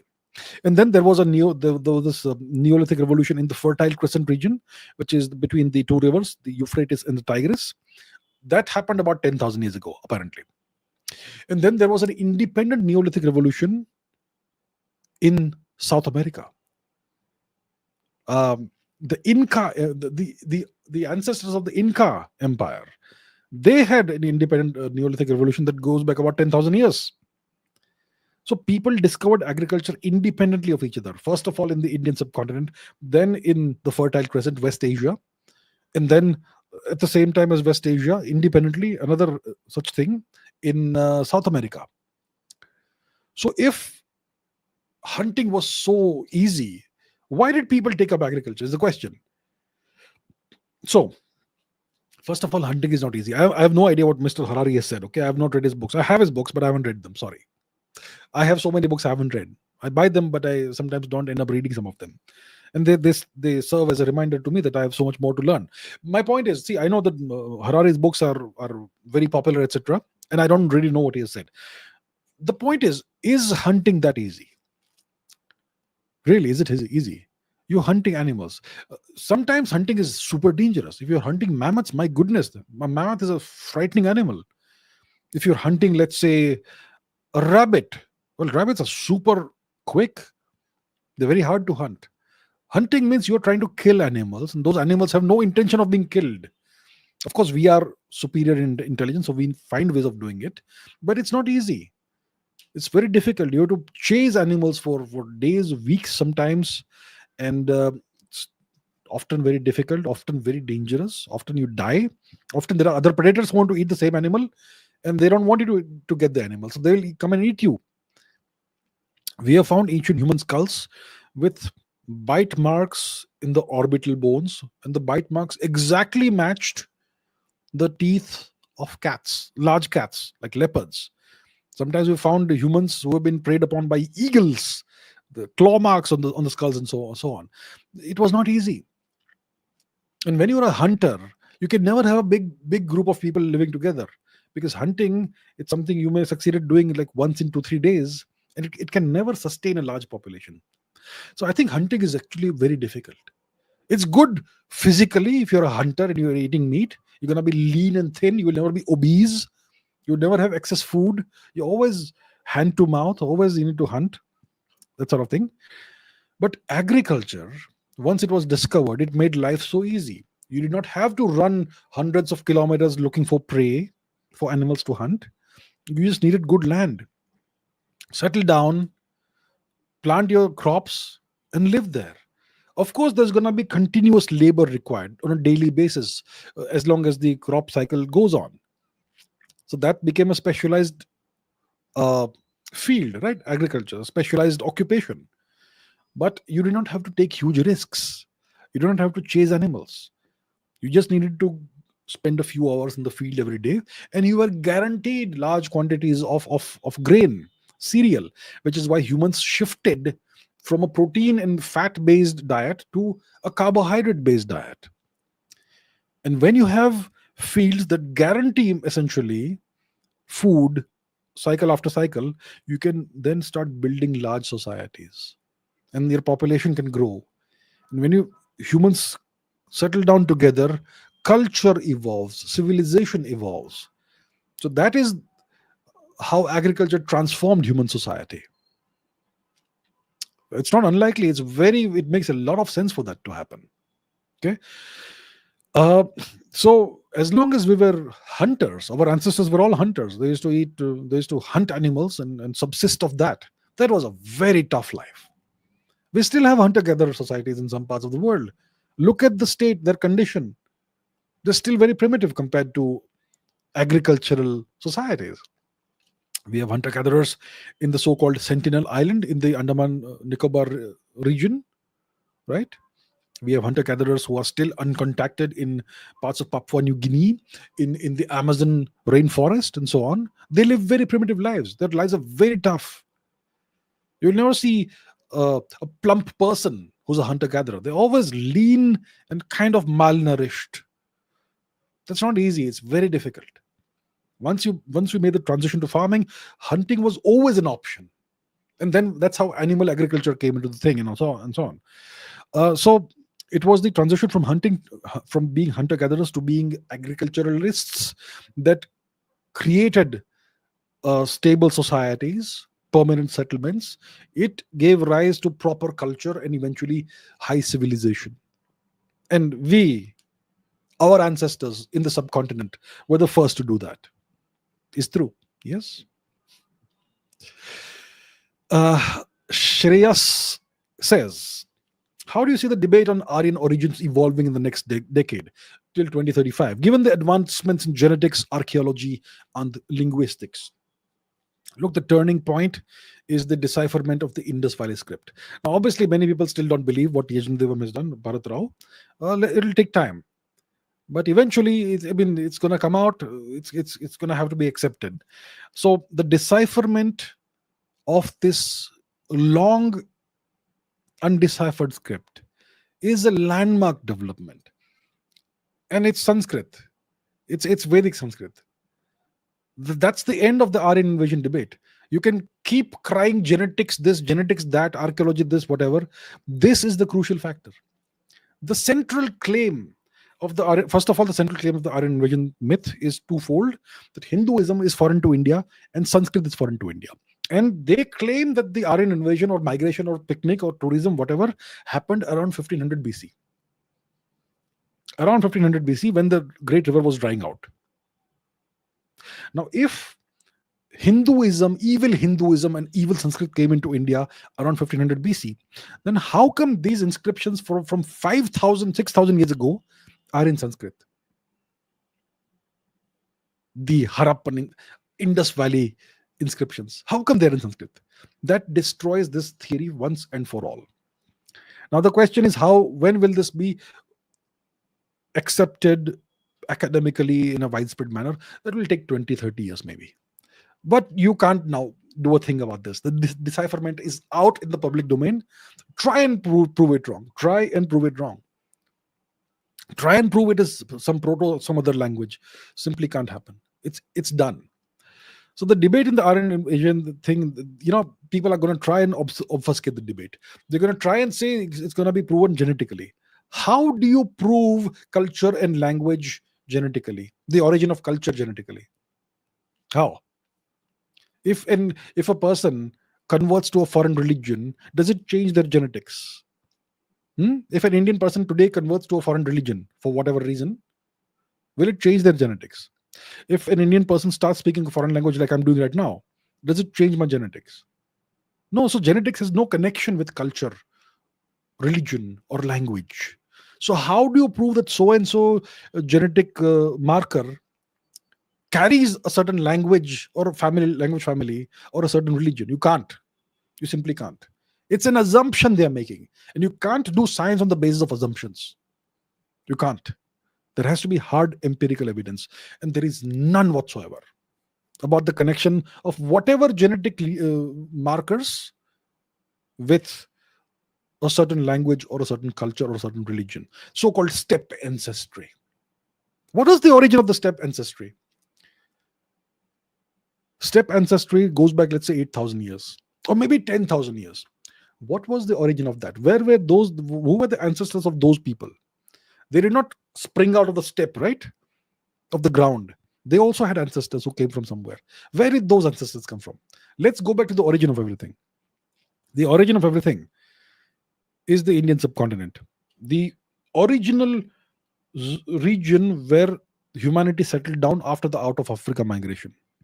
So this debate will go on, and lots of low IQ people will keep on debating this, and even high IQ people will keep on obfuscating things. This is going to go on for the next decade, 2 decades, 3 decades. What needs to be done to end this genetic debate, for example, is the Indian government needs to take the initiative of doing a proper genetic survey of India. At least 10,000 samples, at least, from across the length and the breadth of the Indian subcontinent, as far as possible. If Pakistan doesn't want to participate, to hell with them. We'll go and talk to the Taliban. They run Afghanistan. We would like some genetic samples of the various Afghan populations. We can do the same for Bangladesh, same for Nepal, same for Bhutan, same for Sri Lanka, same for the Maldives, and obviously the rest of the subcontinent is India. At least 10,000 samples. And let's do a proper genetic survey and look into the deep ancestry of the people of the subcontinent. All these categories that have been created, this ancestral North Indian, ancestral South Indian, all of these categories have been created by foreigners. We need to own our genetic research. They've had this project in the past, this 10,000 genomes project. We need to have our own such project, but only for the subcontinent. And we can also have various other nations participate if they want to in a second phase. For example, Southeast Asian nations, Cambodia, Indonesia, Malaysia, Thailand. Oh, that will be very interesting. The connections will come out. And also Central Asia, Tajikistan, for example. If Persia wants to participate, sure, please, we would love to. So that's what we need to do, but it has to happen in India with Indian scientists and Indian research. Once you do that, all this nonsense that's coming from the West will evaporate. It'll end once and for all. But this takes time and money. And right now I'm sure that the government has other priorities, perhaps. So whenever this happens, it'll end this entire matter once and for all. All right. And I would love for this to happen at the earliest. Okay. Dongar Singh Chauhan says, was Einstein overhyped because of the rich Jews backing him? Well. I've heard that Herbert Dingle, for example, criticized Einstein's theory of relativity and wrote extensively about it, pointing some very potential flaws, but was never given any importance by the mainstream scientists. Well, that's terrible. So what's the deal? So what does it mean to overhype somebody? If somebody is overhyped, it means that that person is given a lot of attention which that person doesn't deserve. Now, when it comes to a scientist, what does it mean that a scientist is overhyped? It means that that scientist's theory has been given too much attention, too much prominence, which it does not deserve. Which essentially means that this theory probably is flawed, it is wrong, but we are portraying it as correct. Right? So now, when it comes to science, it's so easy to prove whether somebody is overhyped or not. All you have to ask yourself is his theory true? Is it correct? Obviously, it's the most correct theory in history, general relativity. No theory has been tested as much as general relativity. And how do you test a theory? By trying to disprove it. By trying to prove that it's wrong. That's how you test a theory. There are tests ongoing right now. No theory has been tested the way general relativity has. If general relativity was incorrect, GPS satellites would not work today. The GPS satellites have relativistic corrections, without which they would give us wrong information. General relativity is the most successful scientific theory in human history, apart from quantum field theory. Okay? So Einstein was not overhyped. He deserves every bit of hype he has got and more. Please understand that. Now, Herbert Dingle, he was a physicist himself, Englishman. He was born in the late 19th century, I believe. And he was a spectroscopist. And he also wrote a book about astrophysics. And he entered into feuds with various physicists. For example, Arthur Eddington, Edward Milne.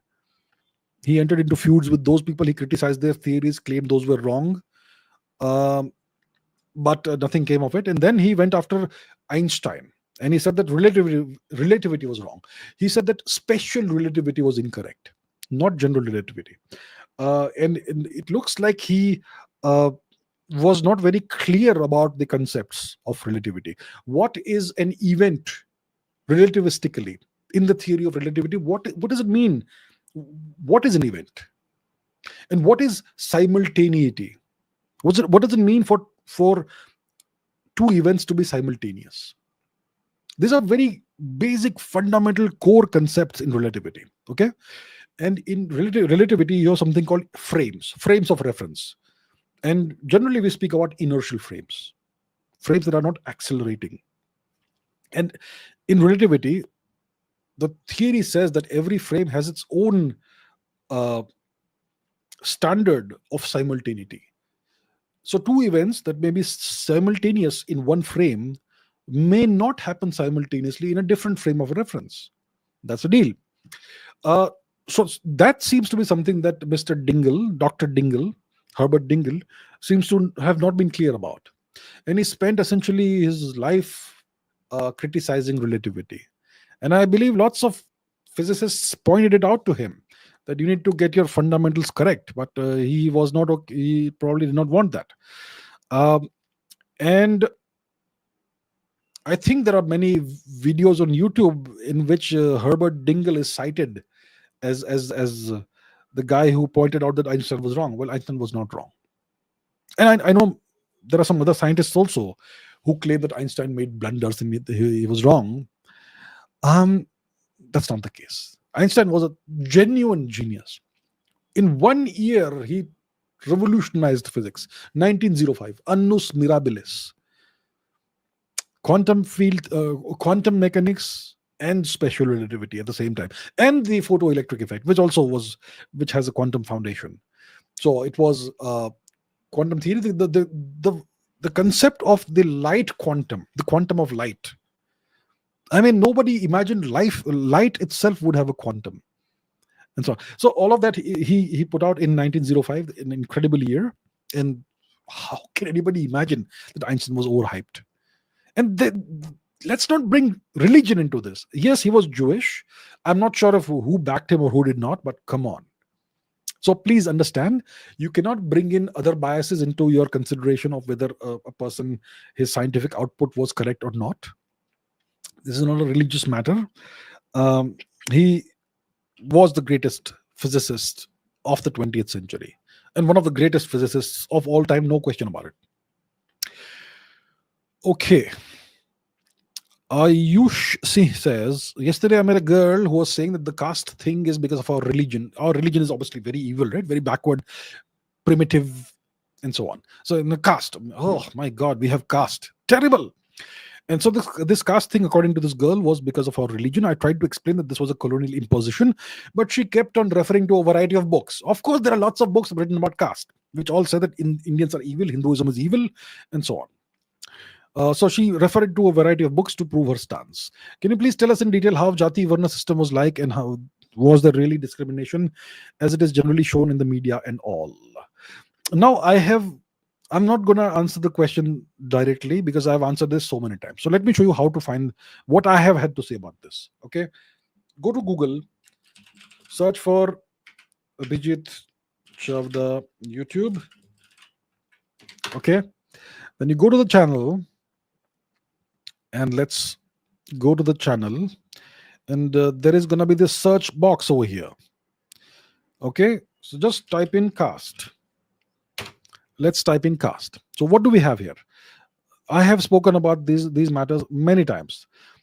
India's caste system is a colonial imposition. This is a 7.7 minute plus segment over here. Dronacharya versus Eklavya and Karna. Is that caste system? Caste system, mental colonization. 11 minutes. I've spoken about it. Dowry, etc. And so on. So I have answered these questions multiple times. I don't think there's a point me answering it all over again, saying the same thing over and over again. So my point is, for those of you who are new to the channel, this channel has been in operation since actively since 2021. I have answered thousands of questions as part of the Ask Abhijit show. I have put out thousands of clips on the channel, at least more than 1,500 clips of the answers I've given. And if you are curious about what I have had to say about something, just go to my channel.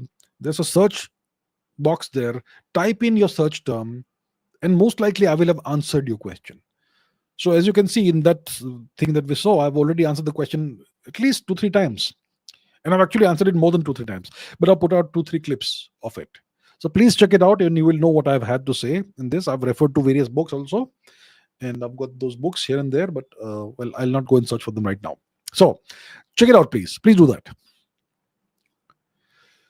Okay, Rahul says, what would happen if a B-2 bomber is made supersonic? Would it lose its stealth? When the design and paint determines how stealthier the aircraft is, does speed also matter? Okay. B-2 bomber. What if we make it supersonic? Right? Will it lose the stealth? So first of all, let's understand what the whole thing is. A B-2 bomber, which the Americans used to bomb Iran recently, it's a stealth bomber. And it's a subsonic bomber, which means that its speed is less than the speed of sound. And it's a strategic bomber. It's a long range, long distance bomber. Okay, a strategic bomber is an aircraft which has a very long range, typically at least minimum 2,000 kilometers without refueling. But with refueling, it can go maybe 10,000 kilometers or more. So first of all, it has a very long range, and secondly, it has a very heavy payload capacity. It can probably, some bombers can carry about 100 tons of explosives, 100 tons of bombs that they can then use to strike the adversary's strategic targets, which are targets like industrial centers, transportation hubs, military bases that are far from the borders, deep inside the country's territory, even nuclear facilities like Iran. Okay, so the objective of strategic bombers is to go deep beyond enemy lines often and degrade the enemy's war fighting capacity and probably the morale of the enemy. So that's a strategic bomber. Tactical bombers have shorter ranges. They are optimized for short range missions and probably support of battlefield operations and so on. So a strategic bomber goes and attacks deep into the enemy's territory, and it attacks high value strategic targets, and so on, long range and all those things that I mentioned. So why does a strategic bomber, if you look at the various strategic bombers that you have in the world, they typically have they typically are subsonic. They are not supersonic. um, for example, there are various American aircraft which are subsonic. The B-2 is a great example of a subsonic bomber. The B-52 is another old aircraft, maybe pretty ancient aircraft, which is still in operation. That is subsonic. The Russians have various subsonic aircraft like the Tupolev 95, which is a turboprop aircraft. It doesn't have jet engines, so it has turboprop engines. This is a subsonic bomber. The Russians also have a Tupolev 160, which is a supersonic aircraft. And the Americans have a B-1B, I think, B-1B, which is supersonic. But most strategic bombers, long-range bombers, are subsonic because they need, see, when you have a subsonic aircraft, it is more fuel efficient. It gives you more range for the same amount of fuel, which makes a lot of sense. Secondly, if you have a subsonic bomber, if you have a supersonic bomber, its airframe requires thicker wings, reinforced wings, and even the fuselage needs to be thicker and more reinforced. So because the aircraft needs to tolerate higher pressures, more heating and all that. But if it's a subsonic aircraft, it will not need a thicker set of wings and a thicker fuselage. So the fuel efficiency is better, the range is better, and so on, right? So all of those designs are in favor of subsonic aircraft. And if you have a subsonic aircraft, it's also optimized for better for maximum internal payload volume. So you can have heavier payloads in a subsonic aircraft, and so on. So because of these things, even the cost, complexity is higher when you have supersonic aircraft. So subsonic bombers give you better range, they give you better payload capacity, they give you they're cheaper to maintain, they are less complex, they have longer service lives, and so on. And because of these reasons, I think mostly bombers are subsonic in nature. You can have very high altitude flights, which would give it better survivability, and so on. So that's how strategic bombers are made survivable. Now, if you take the B-2 bomber and you turn it into a supersonic aircraft, first of all, the design is such that it won't be supersonic. It's got this wide flying wing design, right? So you simply can't make it supersonic. But if you, let's say, take the F-35, which is a supersonic stealth aircraft, and you turn it into a giant aircraft, will it work? No, it won't work at that scale. We'll have to do some modifications, right? And then once again, it's an extremely expensive aircraft to maintain. It doesn't have that amount of capacity, storage capacity, bomb bay capacity, and it's going to be, the missions are going to be incredibly expensive, incredibly complex. So because of that, strategic bombers are typically subsonic. You can try and make a supersonic bomber, but will it lose the stealth?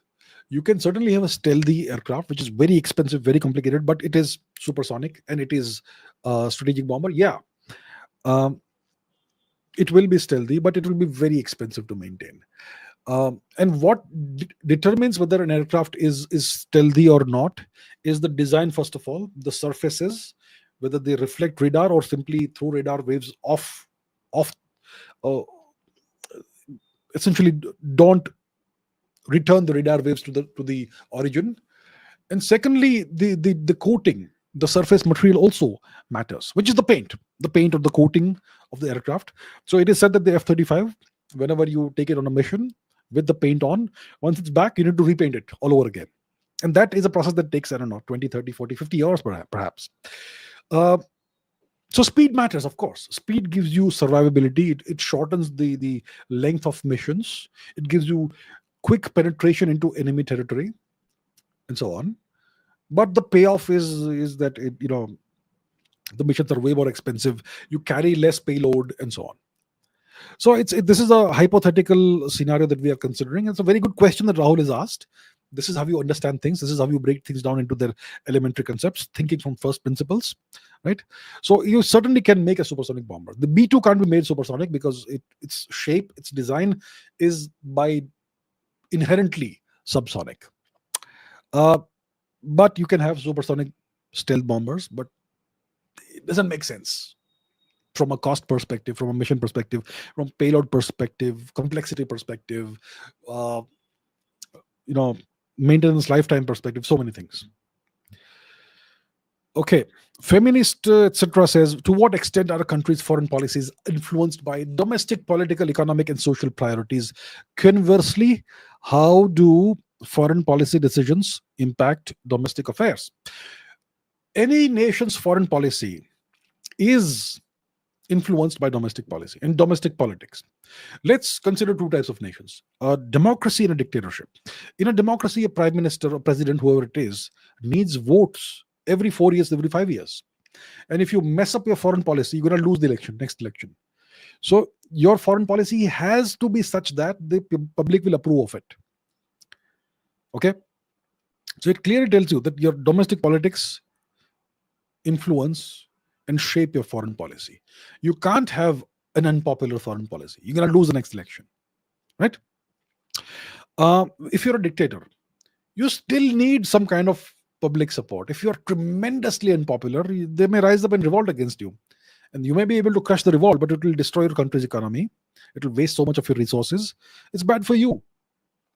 So ideally, even if you're a dictator, you want the people to be at least visibly happy, even if they're pretending to be happy.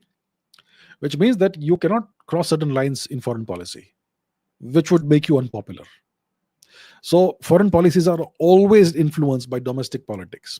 And obviously, politics is influenced by social priorities, economics, and so much more. So all of that comes together. Now, how do foreign policy decisions impact domestic affairs?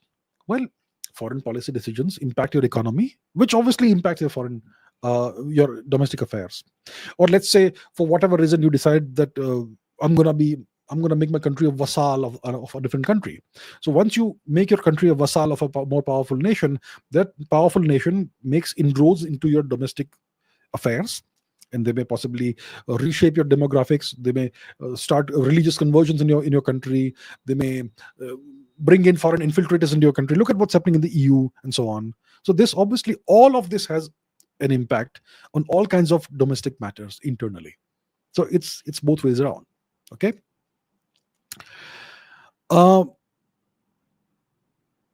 Yum Thang Nabi says, why are so many Indians giving up their citizenship? Many wealthy Indians are also leaving India. Is it because of not being provided a favorable environment, worth the tax, or some hidden geopolitics? What do these people know that we don't? Is it a good decision? What would be life outside India if you give up your citizenship, good and the bad, and so on? Why do people give up citizenship? Because first of all, only wealthy people can do it. If you don't have the money and the resources to purchase a foreign citizenship, then you can't do it. You can purchase foreign citizenship, or at least a green card, a permanent residency kind of thing, which is a path to citizenship. Only wealthy people can do it, obviously, right? First of all, you've got to be wealthy. Why are you leaving India? Because of the living standards, obviously. You want your kids to grow up in a better environment. You don't want your kids to be in an education system where they have to face reservations, if you're a general category. You don't want to deal with the horrible roads. You don't want to deal with the pollution. You don't want to deal with the overcrowding. You don't want to deal with the alleged corruption everywhere, allegedly. You don't want to deal with all the issues, right? So essentially, you're making a selfish decision that I'm going to prioritize myself and my family first over the nation. Lots of Indians still love their country even after they become foreign citizens, and so on. So it's not something that's about geopolitics. It's not a geopolitical thing. It's a personal choice if you leave the country and take up residency or citizenship somewhere else. You don't want to pay the onerous taxes in India. Let's say I'm earning, hypothetically, 1 crore a year for hypothetical number, and I'm paying 30 lakhs income tax. Then I'm going to buy a car, okay, which maybe, let's say, costs 30 lakhs. So I've paid 30 lakhs income tax. I've got 70 lakhs left of my yearly salary. I want to buy a car that costs 30 lakhs, but I find that it's GST, etc., makes it a 50 lakh car. So I've already paid tax. Now, with the money that's left from my after paying tax, I have to again pay more tax on a car that would cost half the money outside, and so on. So eventually people give up. So this only happens when you are reasonably wealthy. And if so people make a cost benefit analysis. I am paying so much tax, and let's say, I mean, for example, a flat will cost multiple crores in a big city in India. For the same money, you could buy a castle in a European country. And it's just that sort of thing. So that's why people are leaving. It's a personal choice. Some people choose to, despite the problems, stay in India. Some people say that, okay, I'm done. I love my country and my culture, but I will live outside of India. Good for my children. They will have a better life. That sort of thing. What is life outside of India if you give up citizenship? Well, it's all over the place. There are lots of Indians who have given up citizenship, become citizens of foreign countries. Life generally, if you go to a better country where you have way better standard of living, it's generally much better, I suppose. But if you go to the West, you will never be a first-class citizen. You will remain a second-class citizen. And the West doesn't like polytheists. So there are all kinds of conditions and considerations in this matter.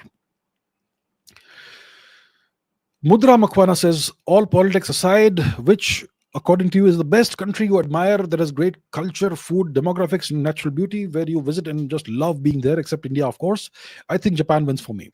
Look, there's no one country like that. Okay, if you don't think about India and ask yourself which are the other good countries, there's no one country. I first of all, Japan is a great choice. Japan is a wonderful country. I'm a big fan of Japan. Great history, great culture, great food, great people, fantastic people. Tragic history the past century or so, and one hopes that emerges from wherever. But it's a wonderful place. Big fan of Japan. There are so many other countries that are also wonderful. If you ask me which is your favorite book or your favorite musician or favorite song, I don't have any favorite one thing. I can give you a set of 20 perhaps. So what are the great countries? Greece is fantastic, beautiful country, great climate, great food, fantastic people, great history, great ties with India historically, going back 2,500 years. Greece is fantastic. Italy, fantastic country, very similar to Greece in a lot of ways. Also neighbors and so on. Italy is fantastic. If you look at Europe, Switzerland is a beautiful country, incredible natural beauty, wonderful people, slightly boring people, but wonderful people, very nice people. What else? Cyprus is an extension of Greece, so there you have that as also. In not far away, the UAE is a wonderful place. The UAE, it's mostly desert, but wonderful people, good food, lots of great vegetarian options, by the way. And there's a lot of natural beauty there also. If you want to look elsewhere, Mauritius, beautiful, lots of Indian origin people there, great food, great culture, reasonably good weather, great beaches. Lots of Eastern African nations are beautiful. South Africa, despite whatever problems it has, it's very nice. In Southeast Asia, Indonesia is beautiful, wonderful place. Singapore is great. Thailand, Cambodia, despite its recent horrible history and tragic history. Vietnam is fantastic. Mongolia is a beautiful country. Very, very different climate from what all of us are used to, unless you have been to Ladakh. Mongolia's climate is better than Ladakh. Ladakh, it's very high altitudes because of that. A lot of people struggle, but otherwise the climate of Mongolia is very similar to Ladakh, temperature wise and all that. So Mongolia is full of stunning natural beauty, fantastic people, very meat heavy food and all, but still, if you eat meat, good for you, and so on. So Russia is beautiful. Russia is fantastic. Lots of natural beauty there, tremendous natural beauty. I would say great people, good food as well. And even, I mean, you could go on. Argentina is wonderful, beautiful. Brazil is wonderful. Mexico is wonderful. So you know what? I could go do a world tour. I think everyone's wonderful. Most countries are fantastic, wonderful, beautiful. You can enjoy yourself in any country, and have a great experience in any country. It depends on your attitude. And every country has something to offer. Lots of Balkan countries are fantastic. Croatia, Serbia, and so much more. So much more. Well, I'm sure I've missed a few. North African countries have a lot of beauty, beauty and so on. New Zealand is beautiful. Australia is beautiful. Come on, right? So I could go on, but I think I'll stop there. Okay, that brings me to the end of the questions I have selected. Now I can see that there's a super chat that I've not taken, so I'll take that. It's by Amanjot Singh, who says, in Mediterranean Raisina dialogue, an AM minister on the same stage with Dr. Jaishankar was talking about connectivity with the EU. Just how is it landlocked? What's AM? Armenia?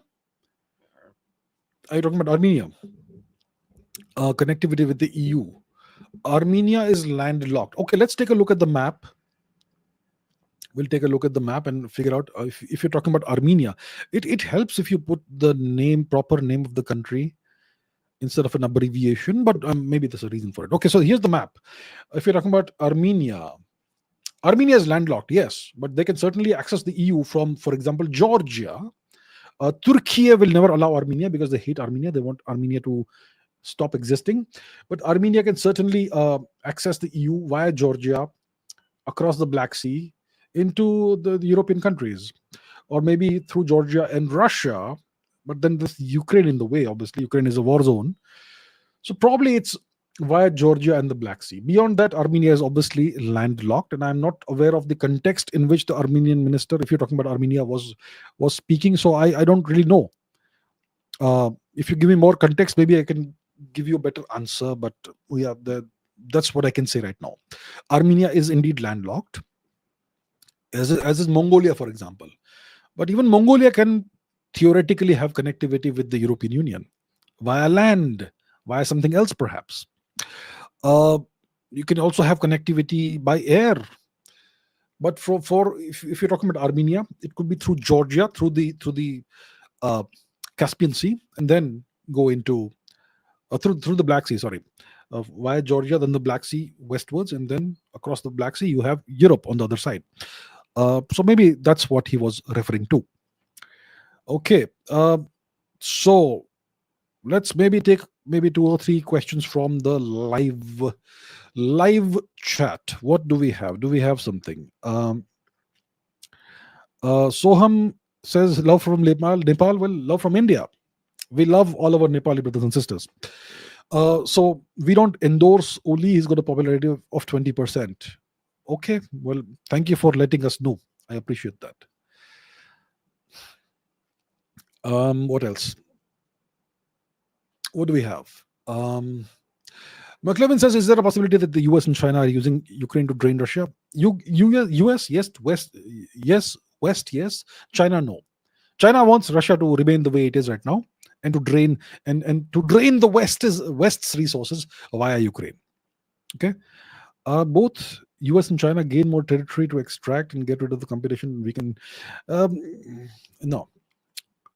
The West does want to use Ukraine to weaken Russia, for sure. But further weakened Russia is not good for China. So that's not the case. But please remember that China is no friend of Russia. If you watch my geostrategy show, you will know exactly what I mean by that.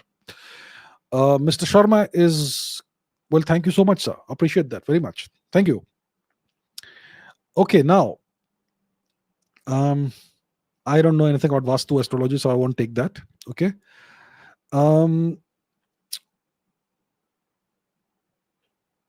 Okay, do we have anything else? Tanmay says, what has made Donald Trump suddenly become so reckless? Everything said about him during the 2016-2020 term is turning out to be true this term.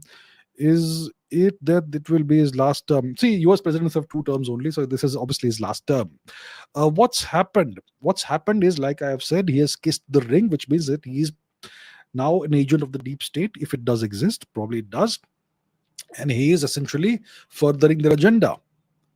Their agenda seems to be to shake up the entire world and to launch an economic war in the entire world, to essentially fragment the world economy.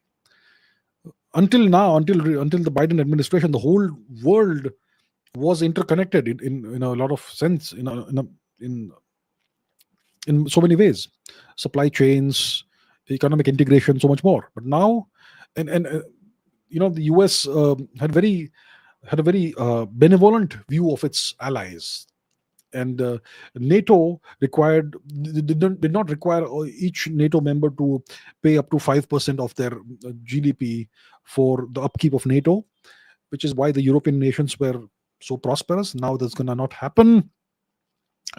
And tariffs on all nations, so every nation needs to pay a tribute to the US. Essentially, it's like the old days of Roman taxation, where all the vassals had to pay tribute or tax, whatever you want to call it, to the overlord.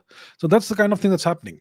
And the Americans are trying to bully India also. Open up your market and let us dump our agricultural garbage into your country, which is not going to happen unless we become a vassal. So, yeah. Two idiot NRI says Rolls-Royce Safran AL51 transfer of technology while Russia needs money, or just deep on next gen Kaveri. How does India not come in as late as 6th generation, etc.? Look, like I've said this like maybe 500 times. We need to continue developing our own jet engine indigenously. At the same time, we need to either buy, beg, borrow, or steal jet engine technology from whoever is willing to give it. Whoever. Whether it is the French or the Russians or whoever. Rolls-Royce is not going to happen. It's Western. Safran, possible. I'm sure they'll ask for a lot of money. If we can, we should pay it. Or maybe the Russian jet engine. Just get your hands on one piece of technology and acquire the full technology. TOT, transfer of technology. At the same time, keep on developing your jet engine, even if it takes 30 years. It needs to happen in parallel. And once we have bought, let's say, acquired technology, then we can transfer that into our own jet engine as well. So that's what needs to happen. The problem is that we have woken up very late. This is something we should have been doing since the 1940s, 1950s, developing our own jet engines. It takes time. It takes decades, multiple decades, and the technology improves iteratively, slowly over time. But we are doing it now, so we are behind. Even the Chinese have struggled when it comes to jet engine technology. Even they have struggled. But they seem to have now they seem to be on the right track now. Okay. Bilawal Bhutto has agreed to give Masood Azhar to India. He has not agreed. Words. Do you know the difference between words and actions? Come on. Don't you know that? It has nothing to do with Operation Sindoor. It's just talk. They will never give Masood Azhar or any terrorist to India. Okay, that is the end of today's live stream. Thank you so much, everybody, for your questions. It was fun. Going forward, I will mostly take questions from the comments only. That is the only way to ensure that the quality of this show remains at high standards. Very often I've found that if I take questions only from the live chat, I get sometimes not very good questions. Even if I do super chat, sometimes I get good questions, sometimes I don't get great questions. So maybe I'll do this super chats maybe once a month or so. Mostly I will take questions from the comments. That's the only way. The most important thing over here is quality. I can't allow the quality of the show to degrade. Okay, I have to take the best possible questions. So thank you so much, everybody, for the questions, and I will see you in the live streams that I'll do next week. Thank you so much. Keep asking questions, keep raising your standards, keep learning, and take care. I'll see you soon. Bye-bye.